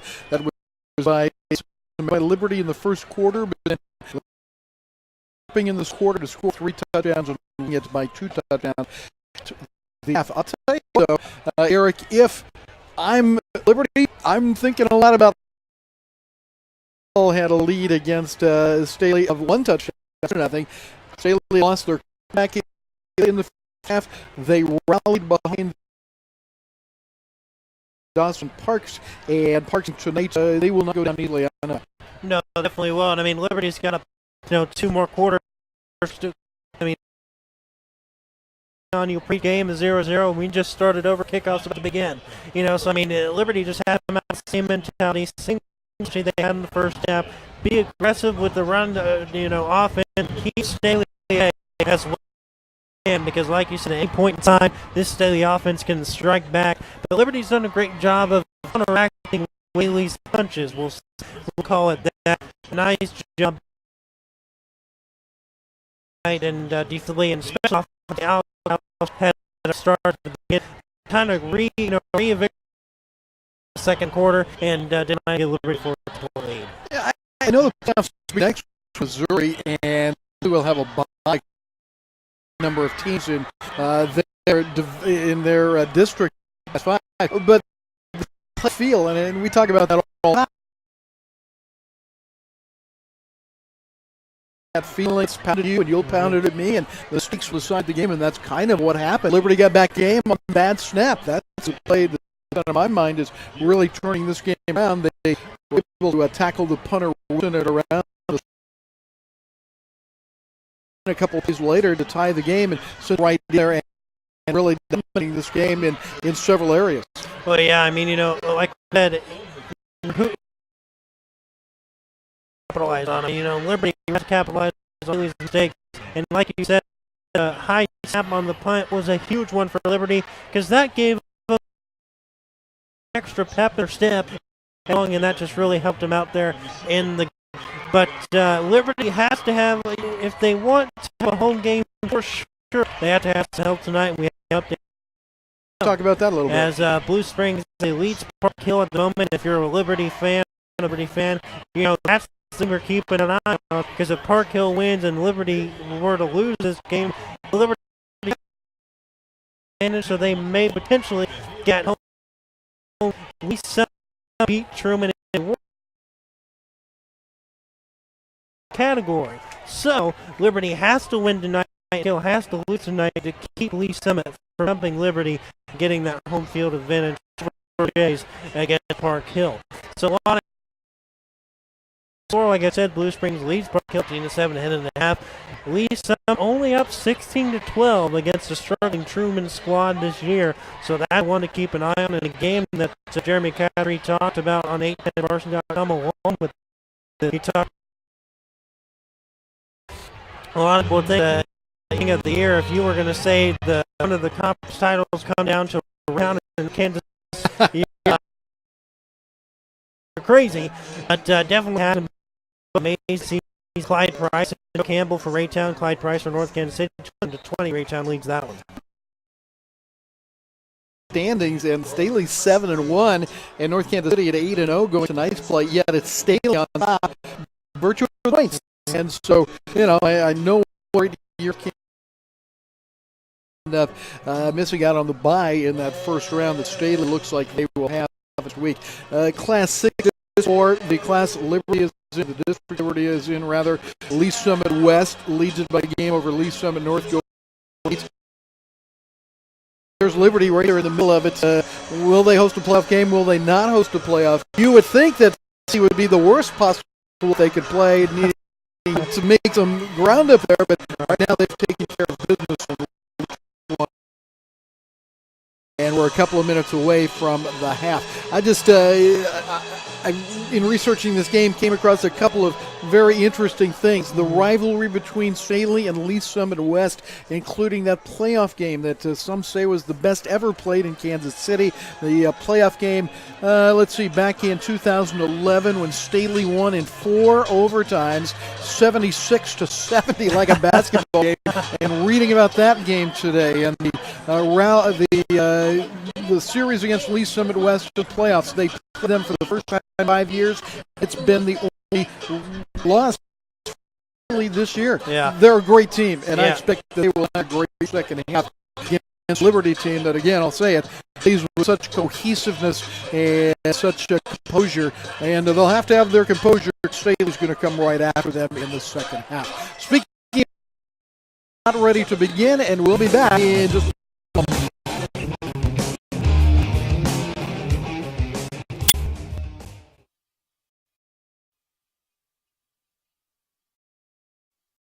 Whether it be auto, home, life, umbrella, small business, or specialty coverages, Jeff Watt of Farmers Insurance looks forward to helping you make a wise decision for your future.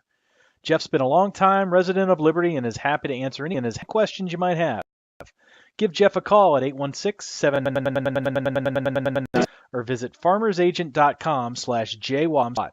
Jeff Watt of Farmers Insurance, a proud supporter of the Liberty community and athletics.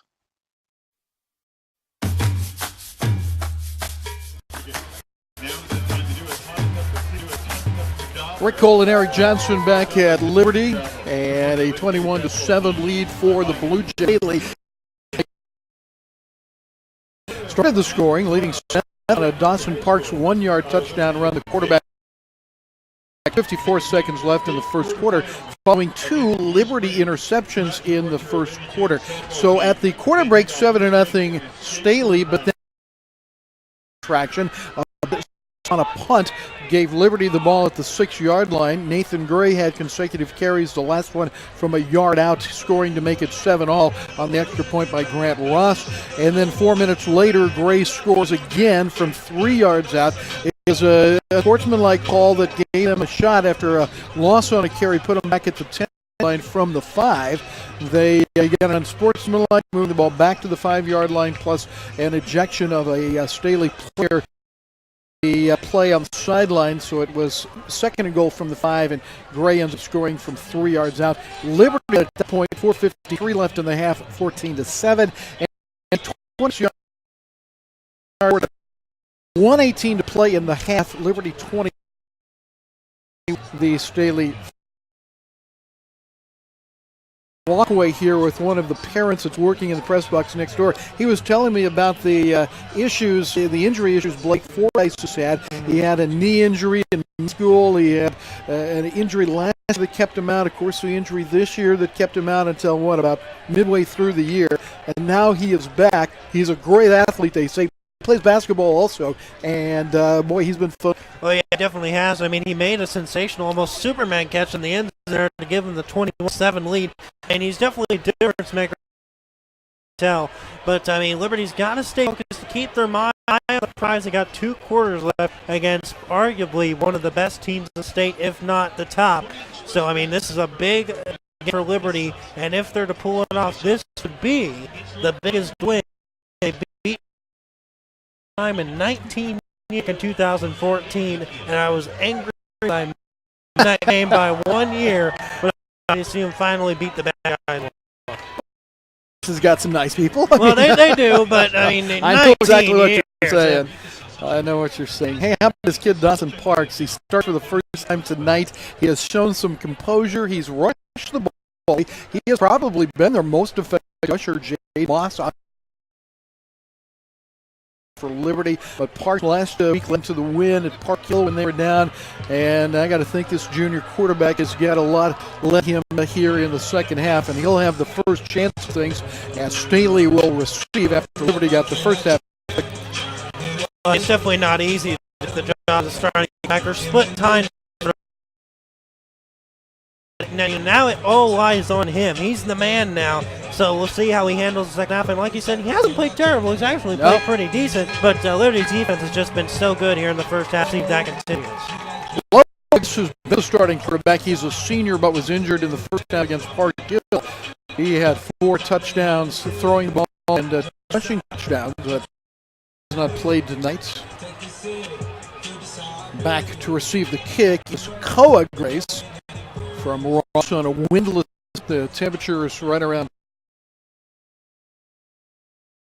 And Ross, who always kicks on that left hash mark, will have it teed up at the 40. And here we go in the second half with Staley back to receive the kick. I'm Rick Cole with Eric Johnson, and we're so glad you can be with us. 10varsity.com. Right over the head of the return man, Grace.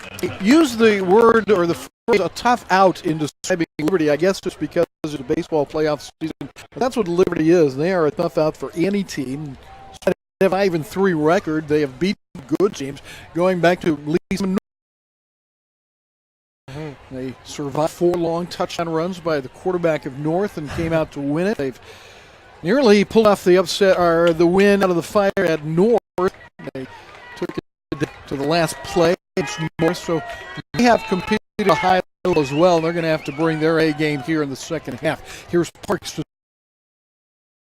fake, and then that slant. They've been trying to find that all night, and they get it out to Blake Profit, who picks up a first down. That's going to bring some bad memories for Freegon playing Lee Summit West a couple weeks ago, because Lee Summit West ate them alive with their bigger receivers, and Staley's probably going to start using that to their advantage because they have a 6'3" and 6'4" tight end that are a couple of dudes down there, so look for that late in the game. Yeah.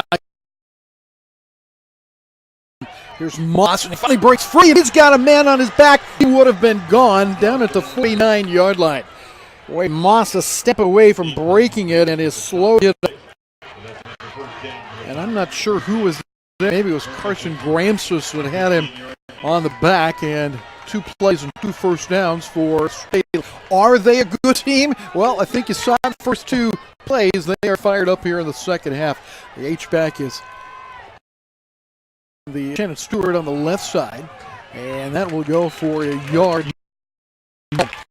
Defensively, Hall in the middle for the Blue Jays with Mesh and Henning on the ends. The linebackers left to right, Gray, White, Weston, and Smith. The corners are Gramsus and Simpson, and the free safety Book in the a gain of 1, 2nd and 9 in Liberty territory. I believe it's just the second time. Well, no, it's got to be more than that. Third time that they've been in Liberty territory. Neal, the center with the snap. And the pass getting away is Shelton, and to the 44-yard line. They had him wrapped up. They've done a good job on those short passes in the flat tonight, but that time Shelton took it an additional 5 yards. Well, like I talked about, Liberty has struggled with, getting those tackles down early in the season. That's another one right there that he should have had, but nice juke there to get a big gain for Staley. Staley picking. Start second half. 3rd and 4. You'd think it's down territory here. And, Parks is going to change things up a little bit. He's got Koa in the backfield. And H-back will lead the way. And swing pass. And Shelton, a yard, maybe 2 to the 4-3 or so. And that will leave them 3 or 4 yards short of first down. Well, that was a nice job by Liberty's defense. Stay home on the play. They had the option to misread the screen and go elsewhere, but nice job by holding them to a minimal game. And this is a big 4th down for Staley already in the 3rd quarter. And we'll see what they draw up here. Liberty's got to watch out for the halfback draw on the play to Moss. That'll be the setup here. Gain on the catch by Shelton. It's 4th and 4. Fake to Grace, and then the end around, and not going to get it. Liberty has been a most of Staley's actions tonight. Robinson's 3rd rush of the year. He picks up a couple, but he's still in negative yardage territory. They haven't had much luck with Robinson running the ball this year, and they turn it over. Yeah, that's read by Liberty. Staley almost got it about a half-inch try. It was a good play. Like I said, it could have been a halfback draw toss.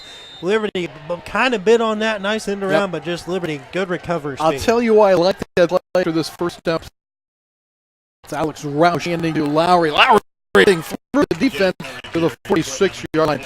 I got 4 because kids are going to be on 4th down and 4, maybe over pursuing a little bit, coming the other way with a little counter, a little end around. It was a good idea. Well, I mean, that's what the halfback draw fake was for. Catch Liberty committing too early a certain play, so it was the right idea, but by the Jays. Lowry for 4, down 6 for Liberty. Go with 2 tight ends, 1 running back. And that ball incomplete. The catch was momentarily book. He couldn't hang on to it. And again, hit pretty hard there by David Lewis. And also in the area was Dominique Lyons. Yeah, so incomplete. Yeah, Book took a shot on that one, and luckily he's popped up and he's all right. Looks like he's on his stomach just a little bit there, but he'll stay in the game. And he's a big key to the Liberty offense as well. We'll see if that little shakeup hurts him late in the game. He is not quite 100% going to the right side of the formation here, but will stay in the game. And a long look. They have 7 on the play clock. They're not going to get it off unless they really hurry. And 2-1-0, but they got it off. Wow, complete, and it's to Book, who's got a first down. So he comes up big, Book does, after shaking it a little. Again with 9:02 to play in the third. Yeah, nice confidence by Roush to know that Book has good hands and fired and got the first down there. And better recovery by Book to get up in a hurry and get the first down. That's a huge liberty on that play. Front line for Staley in their 3-4, Wright, Patillo, and Barrett. The linebackers are Donaldson, Fox, Gregg, and Julio. The corners, Stone and Line. And Arello. Handoff is to the running back, Jack Lowry. Has more room around the edge, and one man to beat. Finally some help coming up down to the 19-yard. And one of the first times left back by Lab, Lowry has been able to pop free. He had a long run. And there is a flag down. They had a long back with a flag. Yeah, I mean, you beat me to the punch. I was getting ready to say he hasn't had a run like that tonight, but might be coming back on the block. I'd put money on it. The flag's at the 28-yard, which might make the effect of the penalty not quite as severe. Well, let's see. Oh, my. Helmet to helmet, it looks like. On Lowry. Well, that is, you can whine and yell about it as much as you want, but I'm all for anything that protects players, and if that's going to be the way it's going to be, and it is the trend, then they got to call that. Yeah, you're this day and age of football. That's what the call is, and you got to call it like you said. But it's unfortunate for Lowry because that was a big game, but at the end of the day, it keeps Liberty on Staley's side 50, so it doesn't hurt them as bad as another penalty would have. First down and 8, so as odd as that sounds. Here's Lowry again trying to make it happen from the right side. Another flag comes in. So every time they pop him loose, there's a yellow flag in the air, it seems like. And we'll see how this turns out. Our referee again is Chris Mack tonight. And it's a holding on Jays. Holding against the Blue. And this is the other thing. Liberty has penalties as well late in games. They just got a safe focus here because they know they have the lead. We're very, very talented. Just kind of got to keep your head level and make sure you don't make mistakes. No, kind of a finicky call, but it was the right call. Yep. Nonetheless. He didn't like it much. No, he didn't like it at all. But and the hold there, he just got careful. First and 17 now. So jump back and forth on first down. Rush throw. And going to at the other end, and this time just a little bit too long. Dominique Lyons in the coverage, and Lyons has had his hands full. Blake has done a creditable job on the wide receiver. 8:38 to play in the third quarter. A 2-touchdown advance to Liberty. Jays home. Staley playing here first time. Yeah, I mean, a great night of Snow Hill, a fantastic stadium, and this is what he built this for, to have a packed night like this, and it really paid off. Yeah, that's sitting in the mid row. And that's hillside next to it. We got a lot of people too. Lowry looking to bust free, and he's looking for a first down. He's about a yard short. And a tremendous run up the middle for Jack Lowry, who kind of looks like his rhythm a little bit. Yeah, definitely. The offensive line is finally, well, he's filling them out, and the offensive line is starting to finally fill out that defensive line for Staley. Alex Rouse hasn't really been under a lot tonight, but the game hasn't really worked for Liberty, and Lowry finally starts to find his hole. That's a big gain. Leaves 3rd and 2 in what you would imagine is 4-down territory. Now the referee crew will take time here. And it may be an equipment problem. That's Rocco Giulio racing to the Staley sideline. And in so Giulio with an evident equipment problem. Wilson is in at that right outside linebacker spot. 2 tight ends for the Blue Jays on 3rd and 2. And sweep and give it to Verts to the 35. Nathan Gray has 2 touchdown runs tonight, and will have a first down there. And you're too young to remember, I'm sure, but this week the Green Bay Packers had a similar style running back who died Taylor in the Green Bay Packers Lombardi years. That kind of running back that is kind of an inside guy to Paul Horning's outside guy. I think a pretty good comparison. Here's the long ball down. Fordyce again. A little hit to the post, and me jump for the camera. I got a camera too. I have 2 things to do tonight. You saw me jump for the camera because I was sick going. Not by Roush, 4 dice in a big game. And Albert Roush just throw 4 dice again, right on the money in red zone. And you can't say enough about 4 dice tonight. He gets that inside large position again, and you can just stop it. Kind of surprised a little play one-on-one from the 4, 1st and goal, looking for a step with little gain and 2nd down coming up. They're really trying to stretch with 3-score advantage. Counting here, 3rd quarter. They're going to bump a going to be a loss officially of 1. You've seen Lowry do it inside, but they've got him split to the left and, or excuse me, right, and Books to the left. That's and it'll be Gray again, trying to find some room and squeeze between the All-State guard Biesmeyer and the tackle that's Matt Lawson, and is down to about the 1. Makes the tackle. He's 6th junior that came in after the ejection of the line. 2-yard line, 3rd down, 2, 3rd and goal. Gray again will be the running back with 2 tight ends. Lowry in motion, but it's Gray. I'm diving. How close is he? He's enough. He's in. His 3rd. Night, Nate Gray, and power to get in the end zone. I thought it was a little too difficult. But Nate just gone through and getting in the. Well, let's see, 1, 2, 3, a 3 advantage, and now another one added for Liberty. 2 kinds of attacks in sports: surprise and simplicity and execution. That was simplicity and execution.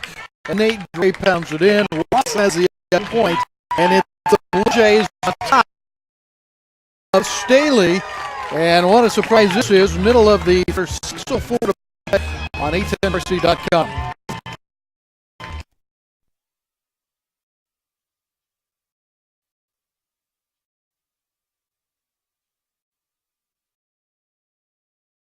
Buying land, commercial, or residential property in the Kansas City metro area, Turn to the Rucker Group at 50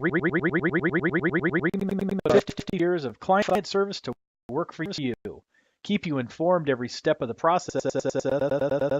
History, technology, and marketing strategies to achieve results. Veteran operated. We live here, play here, and have kids and experts.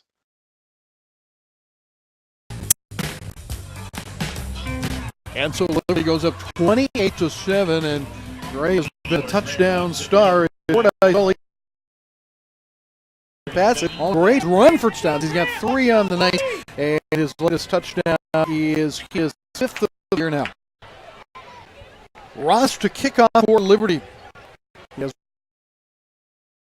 drive kicks over the head of Grace, and Grace will move to his left. He's still in the end zone. That's on the touchback. And now Staley has to find something. Nothing to play in the third quarter. That's not going to be easy because Liberty has been so on defense tonight. Staley had a little more success on the last drive and moving the ball downfield. Got Liberty off guard by Staley picking up the pace. They'll probably try to continue that drive in the third quarter for them. But Liberty, just like I said, has to stay home, get their tackles wrapped up. But so far, impressive stand tonight by defense. Dominic Mesh is the left defensive end for the Blue Jays. And Henning is in the right side. Parks snaps, trying to barrel through the line. He may have gotten one. Dawson Park. They really haven't had a lot of offense. They have one ball between tackles. They've got the ball flat. And then they're to see how much of that is not having the actual starting quarterback and how much of that is Liberty's some defense play here in the game.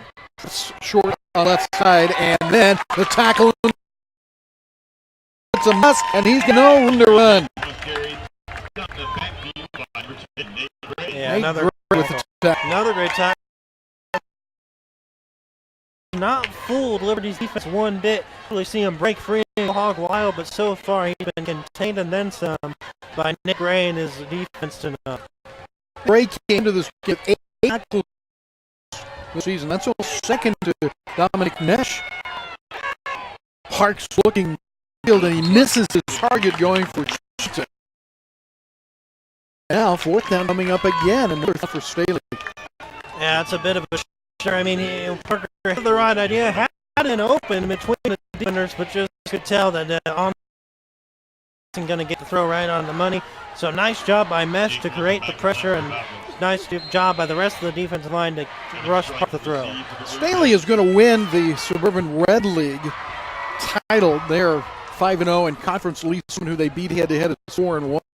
They will have a better performance going into the play, I'm sure. There's a nice punt, and Strike will take it up to 40. Punt return a little earlier, and again, memorable plays in this game. Strike field punch, and then instead of going out of bounds, ran over the top guy. Yeah. It's kind of set the tone for this game. That bad snap on the punt. I mean, you could tell Liberty was ready. I mean, Liberty was ready. To get at least one back of Staley. They probably won't see in a while. Who knows? But a great. Their attitude has been aggressive and going for, and it's a war so far against a team that it doesn't work for. And how many times I say this? Staley's down by 21. That's something you hardly ever say. They will have a bye in the playoffs next week. It appears. Class 5, Liberty wants to find out who they play. This is great. And down to the 28, a touchdown saving tackle by the safety, Quentin Orello. How good has Nick been tonight? Now showing off a little bit of Jack Lowry impression on the run, getting a big nice gain, move his feet, and Nick Bray just fantastic night in the backfield. He has special tonight. Sheree comes out. Then they'll bring Book wide receiver along with Fordyce on the left side and the lead tight end on the right, it appears. Roush has Lauer in the backfield. Gray is tight right at the moment on the right side. Could slide into that spot. He has nothing as defensive Staley steps the tackle made. But let's talk about Nick Wright. I think 6'1" prospect, 6'4", 5 pounds. He had 1 sack coming in, but 6 tackles for losses, now 7, and also 6 quarterback hurries. Very outside. That's kind of the prototype you want on the D-line. 6'4", around 240, 250. The D-linemen are, I think the vision of D-line big, on most times are usually pretty lean and quick. But yeah, we've seen them show some flashes tonight, but that's typically what you want in a defense. He's going to get some looks. It's a loss of 3. There was a holding on the play, Eric. It was declined by Staley. So second down and 13, and rocking 4 guys open. And there's a relatively short completion out of the 16-yard line. The safety, Jake Wilson, did not about 4 guys up. Well, really short. So that's another first down for Liberty. Nice throw. Brown going to be over 4 guys. Better awareness by 4 guys. Go up and that ball for Liberty. It's different Liberty offense. Fordyce out there, and some of those teams Liberty played early in the year, they match up with in the playoffs in a week or 2 weeks. I'm going to find a little bit different team. Here's Lowry. He's being chased. They won't catch him, and Lowry goes in from 16 yards out. There is a flag, though, on the play, and so many runs tonight have been crimped of a penalty, and that's what's skipping here. Yeah, Lowry's frustrated, and I don't know him because that was a wide open lane to touchdown to add on to this massive lead, but that'll hurt Liberty yet again. Another holding call on. And I'll tell you what, Liberty isn't too big on penalties. Actually, that happened North a couple weeks ago, and when we called it, they maybe only had about 2 penalties the whole game in that. Some more holding calls have hurt Liberty tonight. First down and a bunch. It's going to be, they've got to get to just inside the 12-yard line. They're at the 29, so 1st and 17. Eric Johnson, our videographer tonight, as well as our color analyst. Plus, he puts me on the rest of it.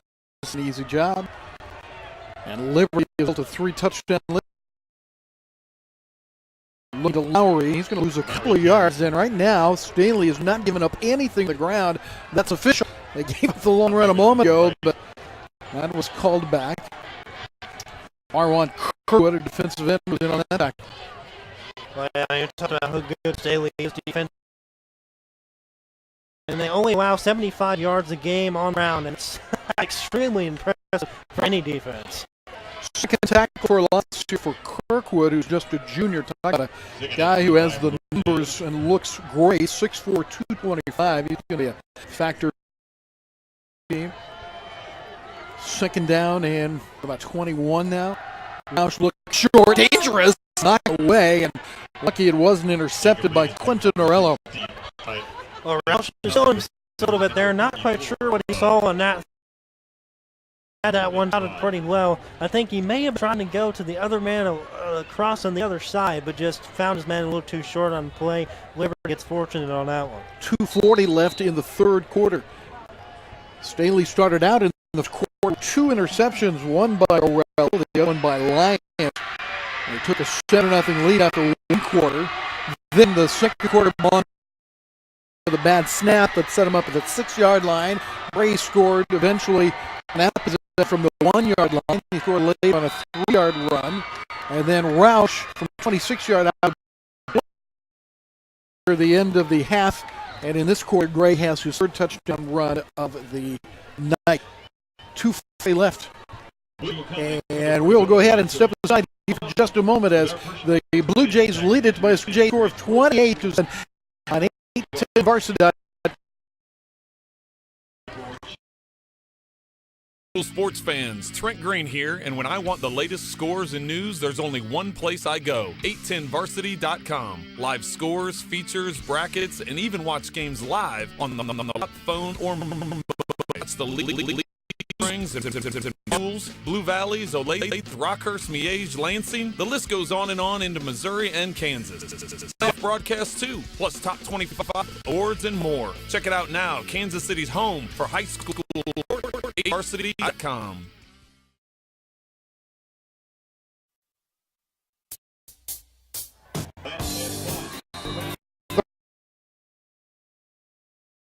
Liberty. And around Joe Anders. You don't see very often. That's Book in motion. Chase Roush is going to throw. He's got him in one. Open. And to the 14-yard line. Still alive. And still a chance for a first down. And definitely in field goal territory. That is... Still can't see him, Eric. That's great. Gray, and how close was that? Close to that. Nice little fake out. Liberty not sleeping on that. And we'll see what they drop. Go for it from a yard out. Grant Ross from the range. It's not from here, but they will go from the 7-yard line, at least initially. I mean, here's the strategy. If you don't get it still, you get at the 7. So, I mean, at the end of the day, it doesn't hurt too much. 7 men in the box. Gray is going to try to break through there. And spot the ball. The tackle is made Evan from behind. And like first down for Liberty. Well, initially it looked like Staley had him stop, and Nate would use his power to get pushed forward for the first down. Pretty moving the ball again in the city, undoubtedly, and so far Liberty is putting Staley to work. So another first and goal for the Blue Jays. This time at the 6-yard line. Gray has reached down already. He's been in the 10-yard line, but they have Lowry in the backfield. 2 tight end sets. Lowry is a good inside runner at times, but not this time. He's going to be dropped for a 2 or 3-yard loss. And again, in there, Evan Fox, he's played really well since he came on for Haney, who was ejected in the second quarter. Yeah, he really has. And like I said, I mean, there's probably a lot of guys on the bench that are starters in their own right, talented, that they don't have a lot of room, but Fox has really stepped up. Well, you going for it and making it a fourth down does it. Allows Liberty likely to keep the ball through the end of the first quarter. There's 56 seconds and counting now. 2nd and goal from the 9. Again, that big formation in motion is Gray, and they look that way. And boy, another pass. Well defended as 3 Falcons are there, including the safety who got a hand on it. And I'm not sure what Roush saw in that. I think he's just trying to make bigger plays than he needs to at the moment. I know he's excited. I know he's hyped up because this is a big for Liberty to have. They just kind of, maybe hand the ball off, get Ross a field goal and extend the lead. But you just can't give any opportunity. It's early to really start thinking about this, but that stops the clock, too, at 35.5 seconds in the third. Now, that 3-touchdown lead looks enormous, but it could go away in a hurry, and I'm sure that's what Chad Free is thinking as he went for it on 4th down, but now faces a difficult 3rd and 9. 3rd and goal from the 9. 3rd and goal from the 9. They've changed the clock officially, if you're interested, to 40 seconds instead of 39.9. Here is Gray just pounding the middle, maybe setting it up for a field goal attempt here. Yes, he's tackled around the 8-yard line, and the goal unit is coming on. Grant Ross made 4 field goals this year, including a school record 50-yarder. And he will try this one from 25 yards out straight on. There is no wind to speak of.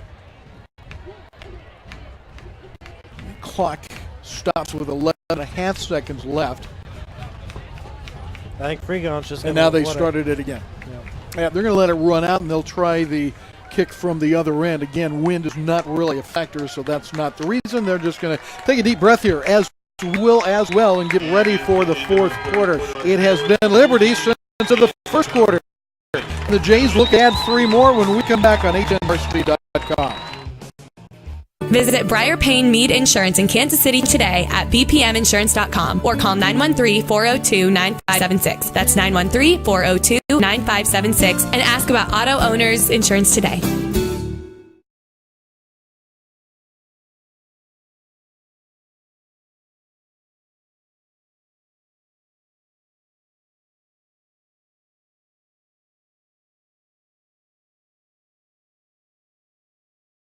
When it comes to selling or buying land, commercial or residential property in the Kansas Kansas City metro area, turn to the Rucker Group at RE/MAX First Choice. We put our 55 years of client service to work for you. Keep you informed every step of the process. The field goal attempt for Ross will be, again, a 25-yarder. As he lines it up, trying to make it a 4-score difference. 28-7 Liberty as we start the fourth quarter. I'm Rick Cole with Eric Johnson, and the field goal kicker for the Blue Jays is 4 field goals here. It was incredible. It was a 45-yarder, and there was a penalty, I believe, delay of game or something. Backed up 5 yards. He tried it. It was a record. Now he has a straight-on shot here from 25. Down the middle. He's good. So Grant Russ, it's his 5th field goal of the year. Russ, a 25-yard field goal, and comes just starting the fourth quarter, 11-7 here in the fourth quarter to make Liberty 1.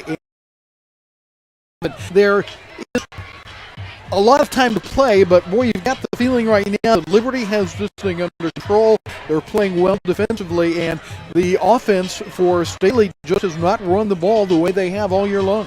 No, they really haven't, and you got to give a tip of the cap rather. Have to really shout that out defense and have us in place, shut it down. And what a beautiful job Liberty tonight. This is probably the most complete team play. They've made some mistakes, sure. Alex Rouse made some turnover early in the game, but for the most part, Liberty has played extremely well.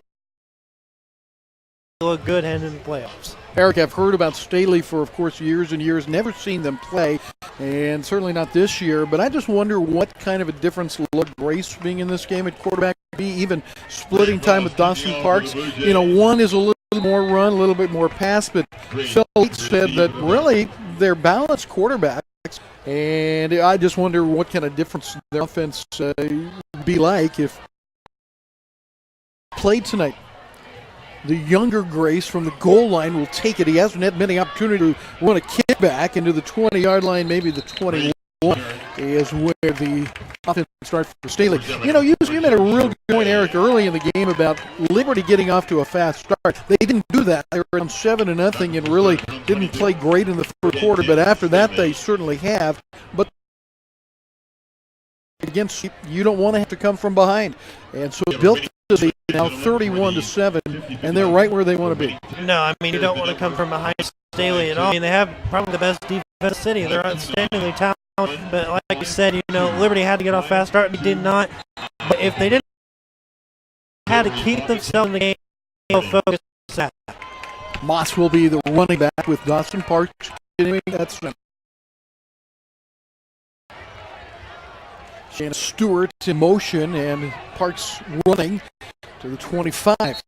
And that's the exact point that Phil Light made this week, that it's just a lot of more running. Throw the ball fairly well. Tonight the offense has not produced like they have in the past. Yeah, I mean, we've seen him make a few throws that have actually been pretty good and on point. He's got good velocity coming out of his hand, but Liberty's defense has just answered every time. 1-by-3 set. They'll stay on the ground. This is their bread and butter, and Moss is only going to pick up a couple. So picked up a total of about 7 yards on his 2 carries here, and the clock rolled at 11:13 and counting. 31-7 Liberty. 2 losses to Staley in their 2. This is the first game that's been played here at Liberty. The other 2 at Staley. Never been there. I've never seen their football facility. I understand it's wonderful. Congratulations to them. Yeah, let me tell you, it's top notch. It's a fantastic facility and play like they own it. Well, they have. Yeah, they really have. Profit in motion, but handoff after a bad snap. That's not going to go there. And the yard line, they're going to be looking at 4th down again. Boy, can they afford to punt away? Apparently so. Looks like they're going to send the punt unit out. Well, I mean, it's the deal. I mean, if you don't punt it away and you get the first down, you know, on this 4th down, you give Liberty the ball at around the 27-yard line and not give Liberty's offense a chance, you know, maybe give you the ball back or something like that. So, I mean, Staley's kind of back in the corner here where they don't have a lot of good options. Jason to punt. He's got quite a leg, and he drives that one into the hands of Strike at the 28-yard line. And Strike, he's got some running room now, and he's over at the 46-yard line. So Evan Strike will midfield, and that's where Liberty starts with just in the fourth quarter, leading 20. Now after the field goal on the last drive by Grant Ross. And again, game here for Liberty. Control the ball. Certainly don't turn it over and take some more time off the clock. It looked like not Liberty's night in that first quarter. By Roush, but as you pointed, settled nicely. No, I really didn't. But I mean, it didn't play Liberty's night, but it didn't feel like it was out of hand because of how they play. Like I said, consistency's been a big issue with Liberty, but so far their defense has really kept him high quality in this game. Lowry trying to get a corner, and he does so for 2 or 3 yards. Run out of bounds, pressure by Jake. Run 2 tight end set, let Lowry try to get side to the wide side of the field, and 3 from 7 and 9:53 is the time left on the clock as he goes down. Fordyce anchor left side of the. That'll be the wide receiver. Gray and Strike tight. Offensive line left to right. Biesmeyer and Loss. 2 tight ends set. Roush throwing. I wonder who he was throwing for. A look by the near man, Fordyce. Then he pulls his hands back, and Book behind him. Sure why Fordyce checked up on that. Roush just talked to him saying you're supposed to go that way and you didn't, but I think it was just confused by Fordyce, and that could be from him not playing that much this year. But Roush had the right idea. We talk about all the NFL and college, and then you see kids here at the high school level doing it. It's amazing to me.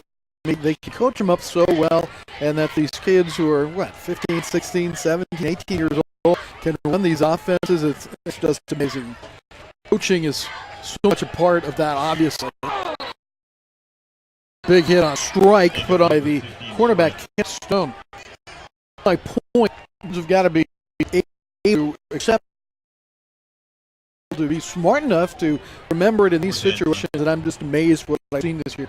Yeah, I mean, I think the high school game is underrated in some areas of the country, but in other areas elevated to a whole other level. Wow. When you get to Texas, it really is fascinating to watch how these game of football, or any sport rather, so almost as much as anybody else does.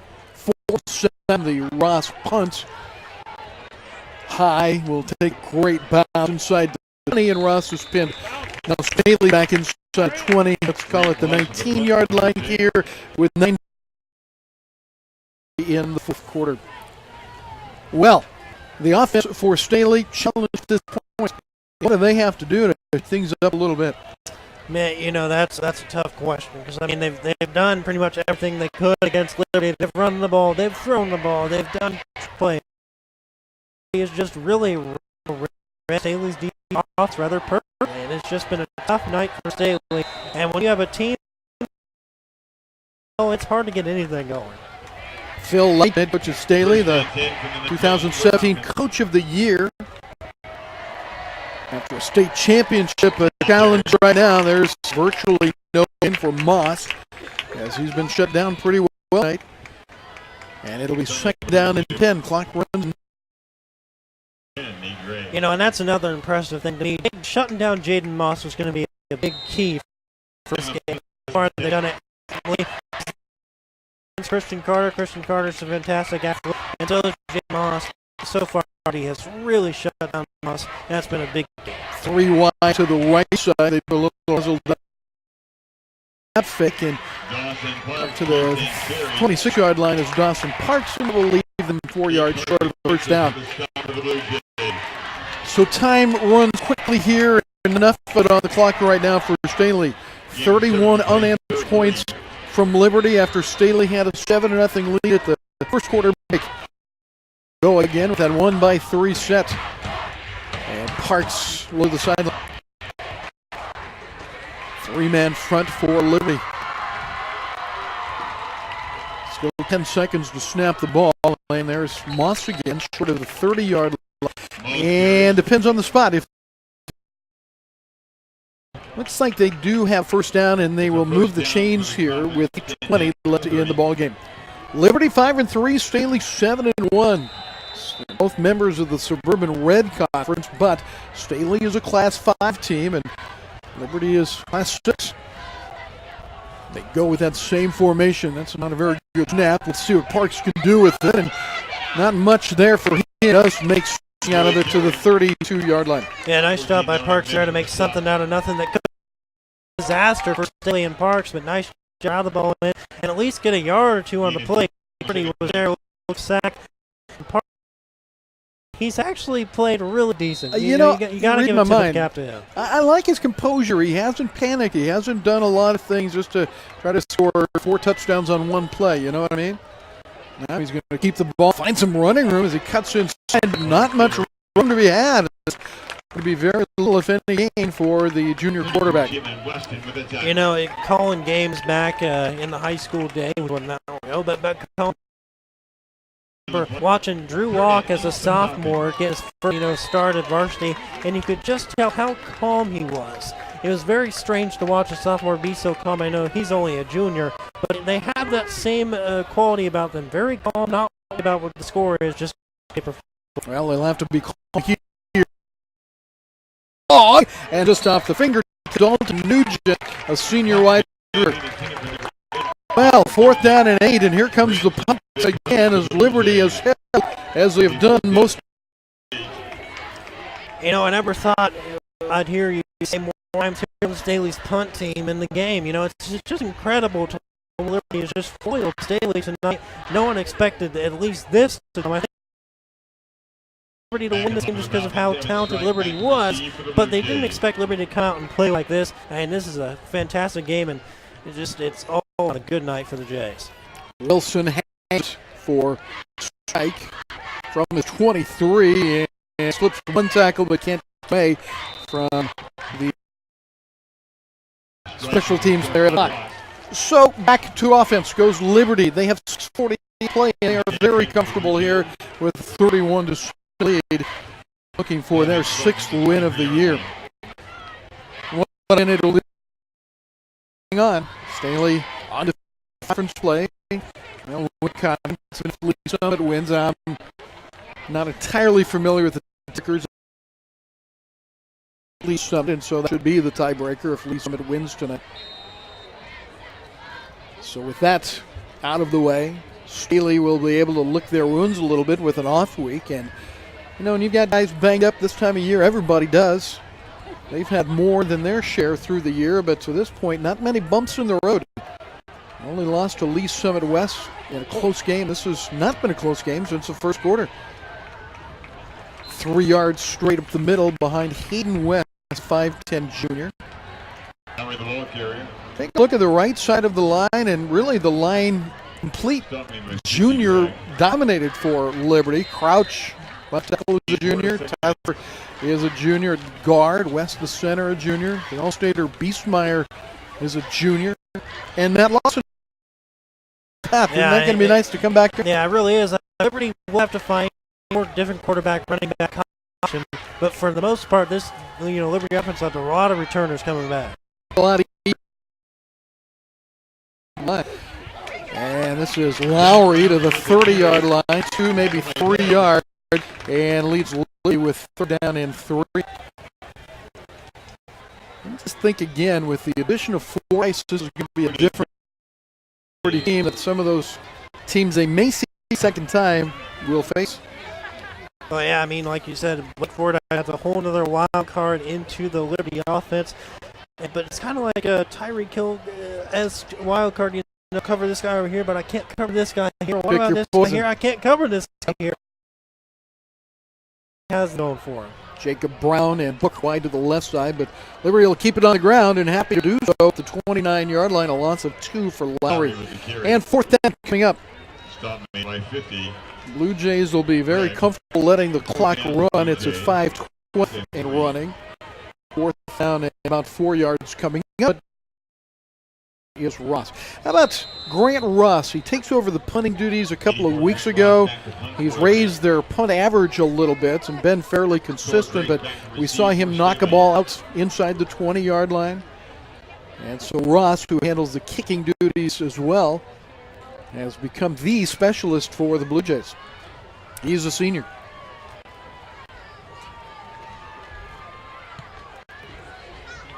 That's an end over end.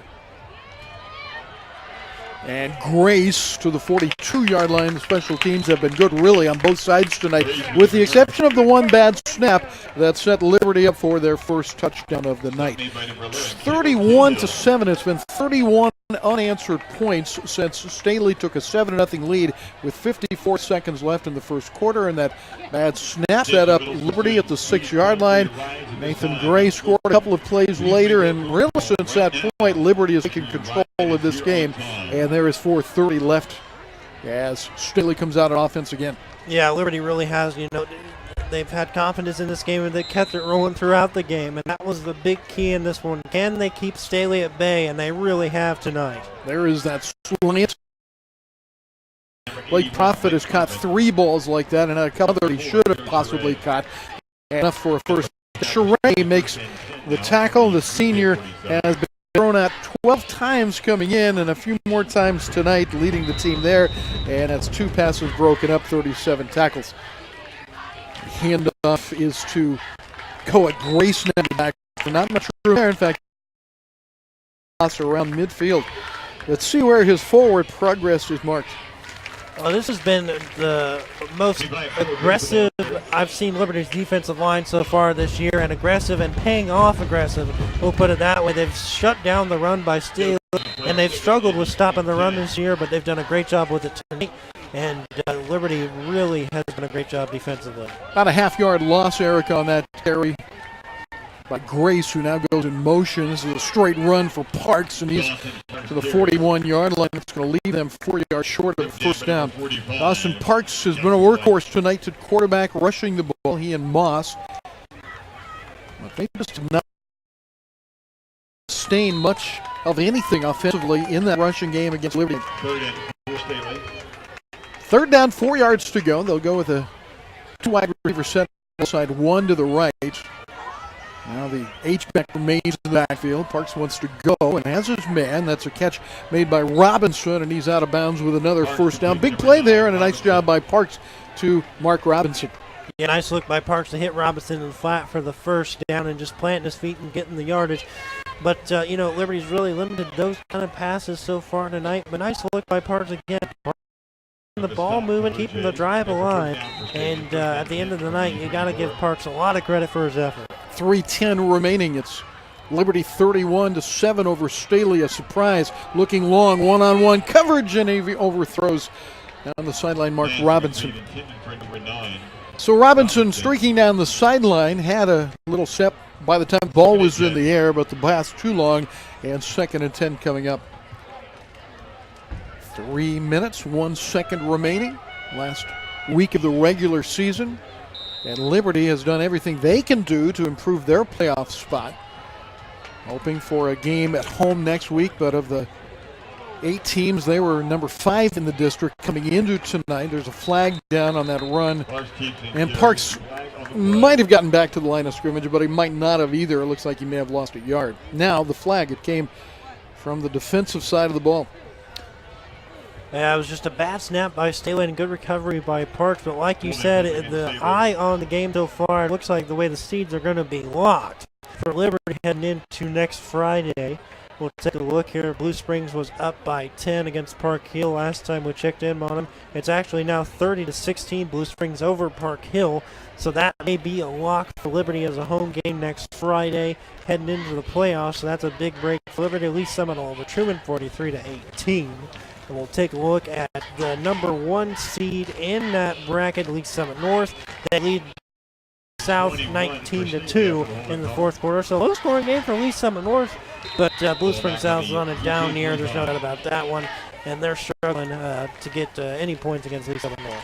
2nd and 21.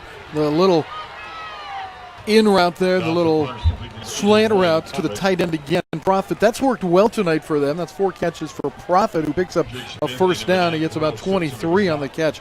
Blue Springs South and Greg Oder have had a tough time this year, haven't they? Yeah, they really have, and that's a real shame because they're usually one of the stronger programs in 6A and a problem for any other team they play, but Blue Springs has taken some of the spotlight away from them this year.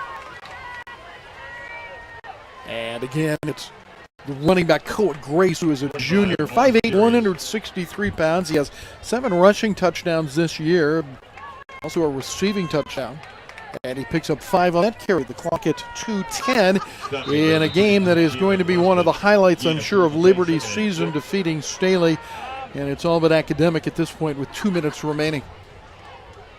Parks doing everything he can. He looks at that slant route again to the tight end, and it's tipped at the line of scrimmage, incomplete. 1:56 to play. Well, I mean, Liberty has had troubles finding that marquee win.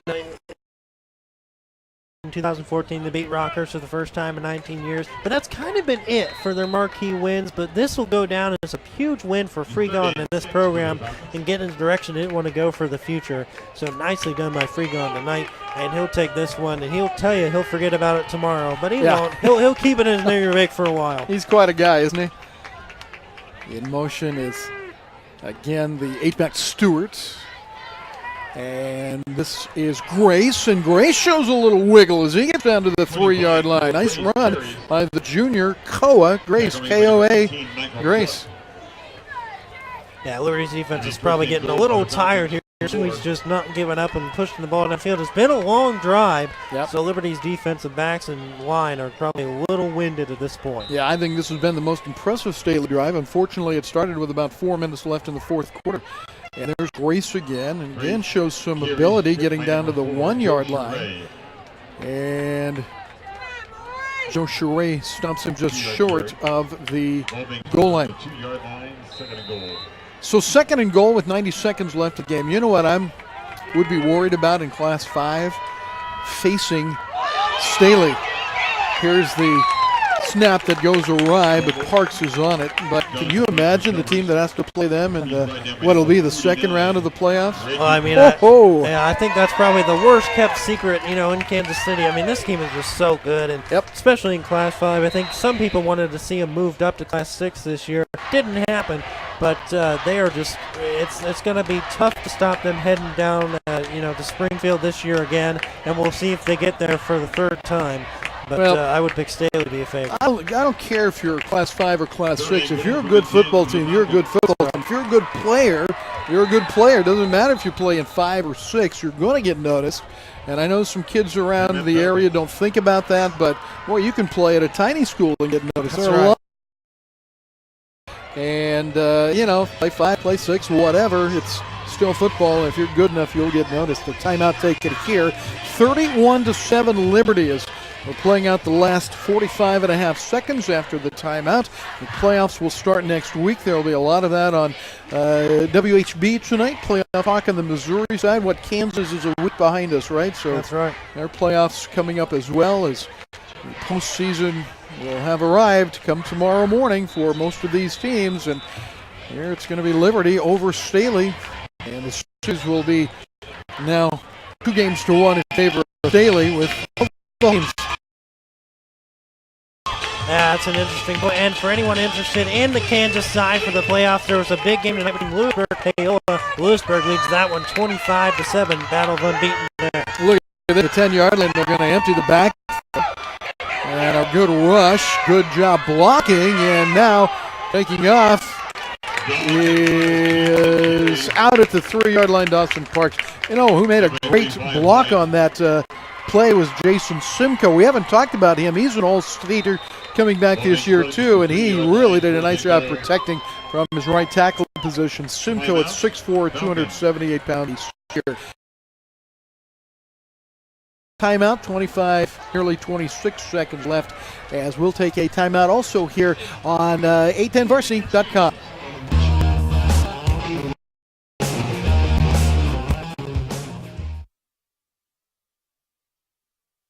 Whether it be auto, home, life, umbrella, small business, or specialty coverages, Jeff Watt of Farmers Watt Insurance looks forward to helping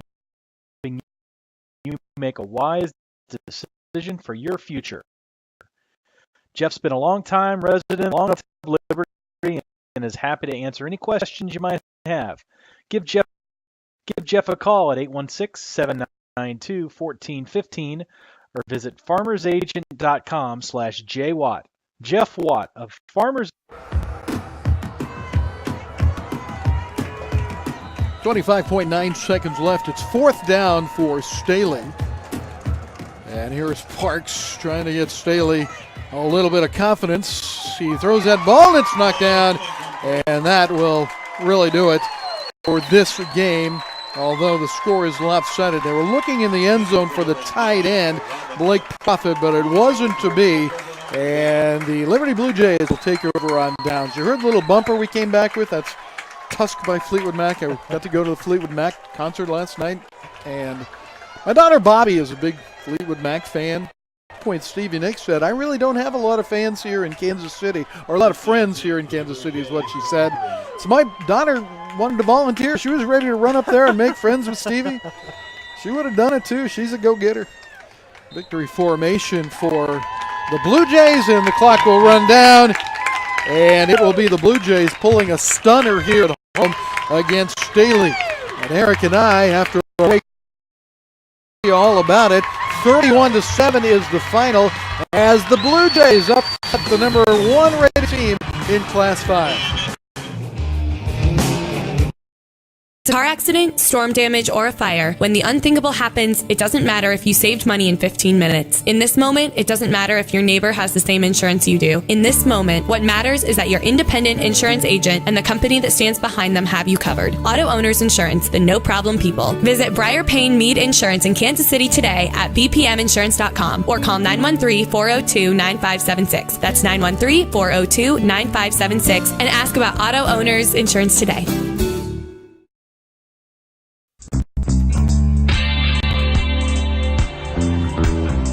Great night in Blue Jay land tonight. Staley not so much. Final, Liberty 31 and Staley 7. We'll take a look at the scoring summary, and then Eric Johnson and I will visit a little bit about tonight's ball game. It started with 2 Liberty turnovers, 2 interceptions by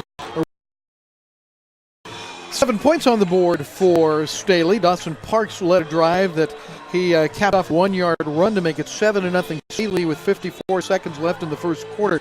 But then it was all Liberty starting the second quarter, and it started with a bad snap deep in their own end. The snap over the punter's head as Wilson couldn't reach up high enough to corral it. By the time he got on it, he recovered it, or Liberty did, one of the two, at the 6-yard line. And 2 plays later, Noah Gray with a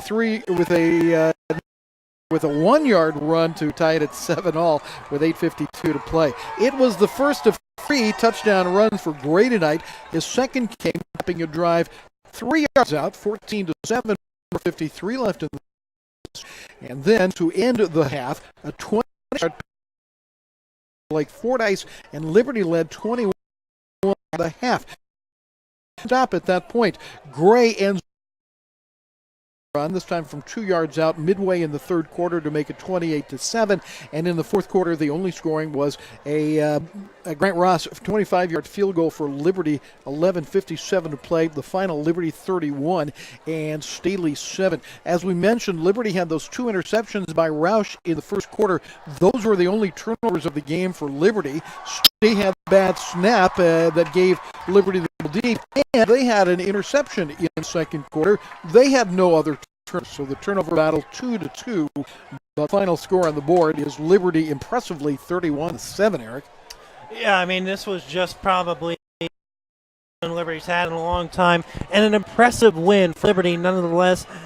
You can't tip the cap more to Liberty defense. How good was Liberty's defense tonight? They shut down Jaden Moss. They shut down Staley's run game, and they shut down everything Staley had. It looked like Staley had something going. Liberty shut the door on it, and Alex Roush, way to bounce back after a rough.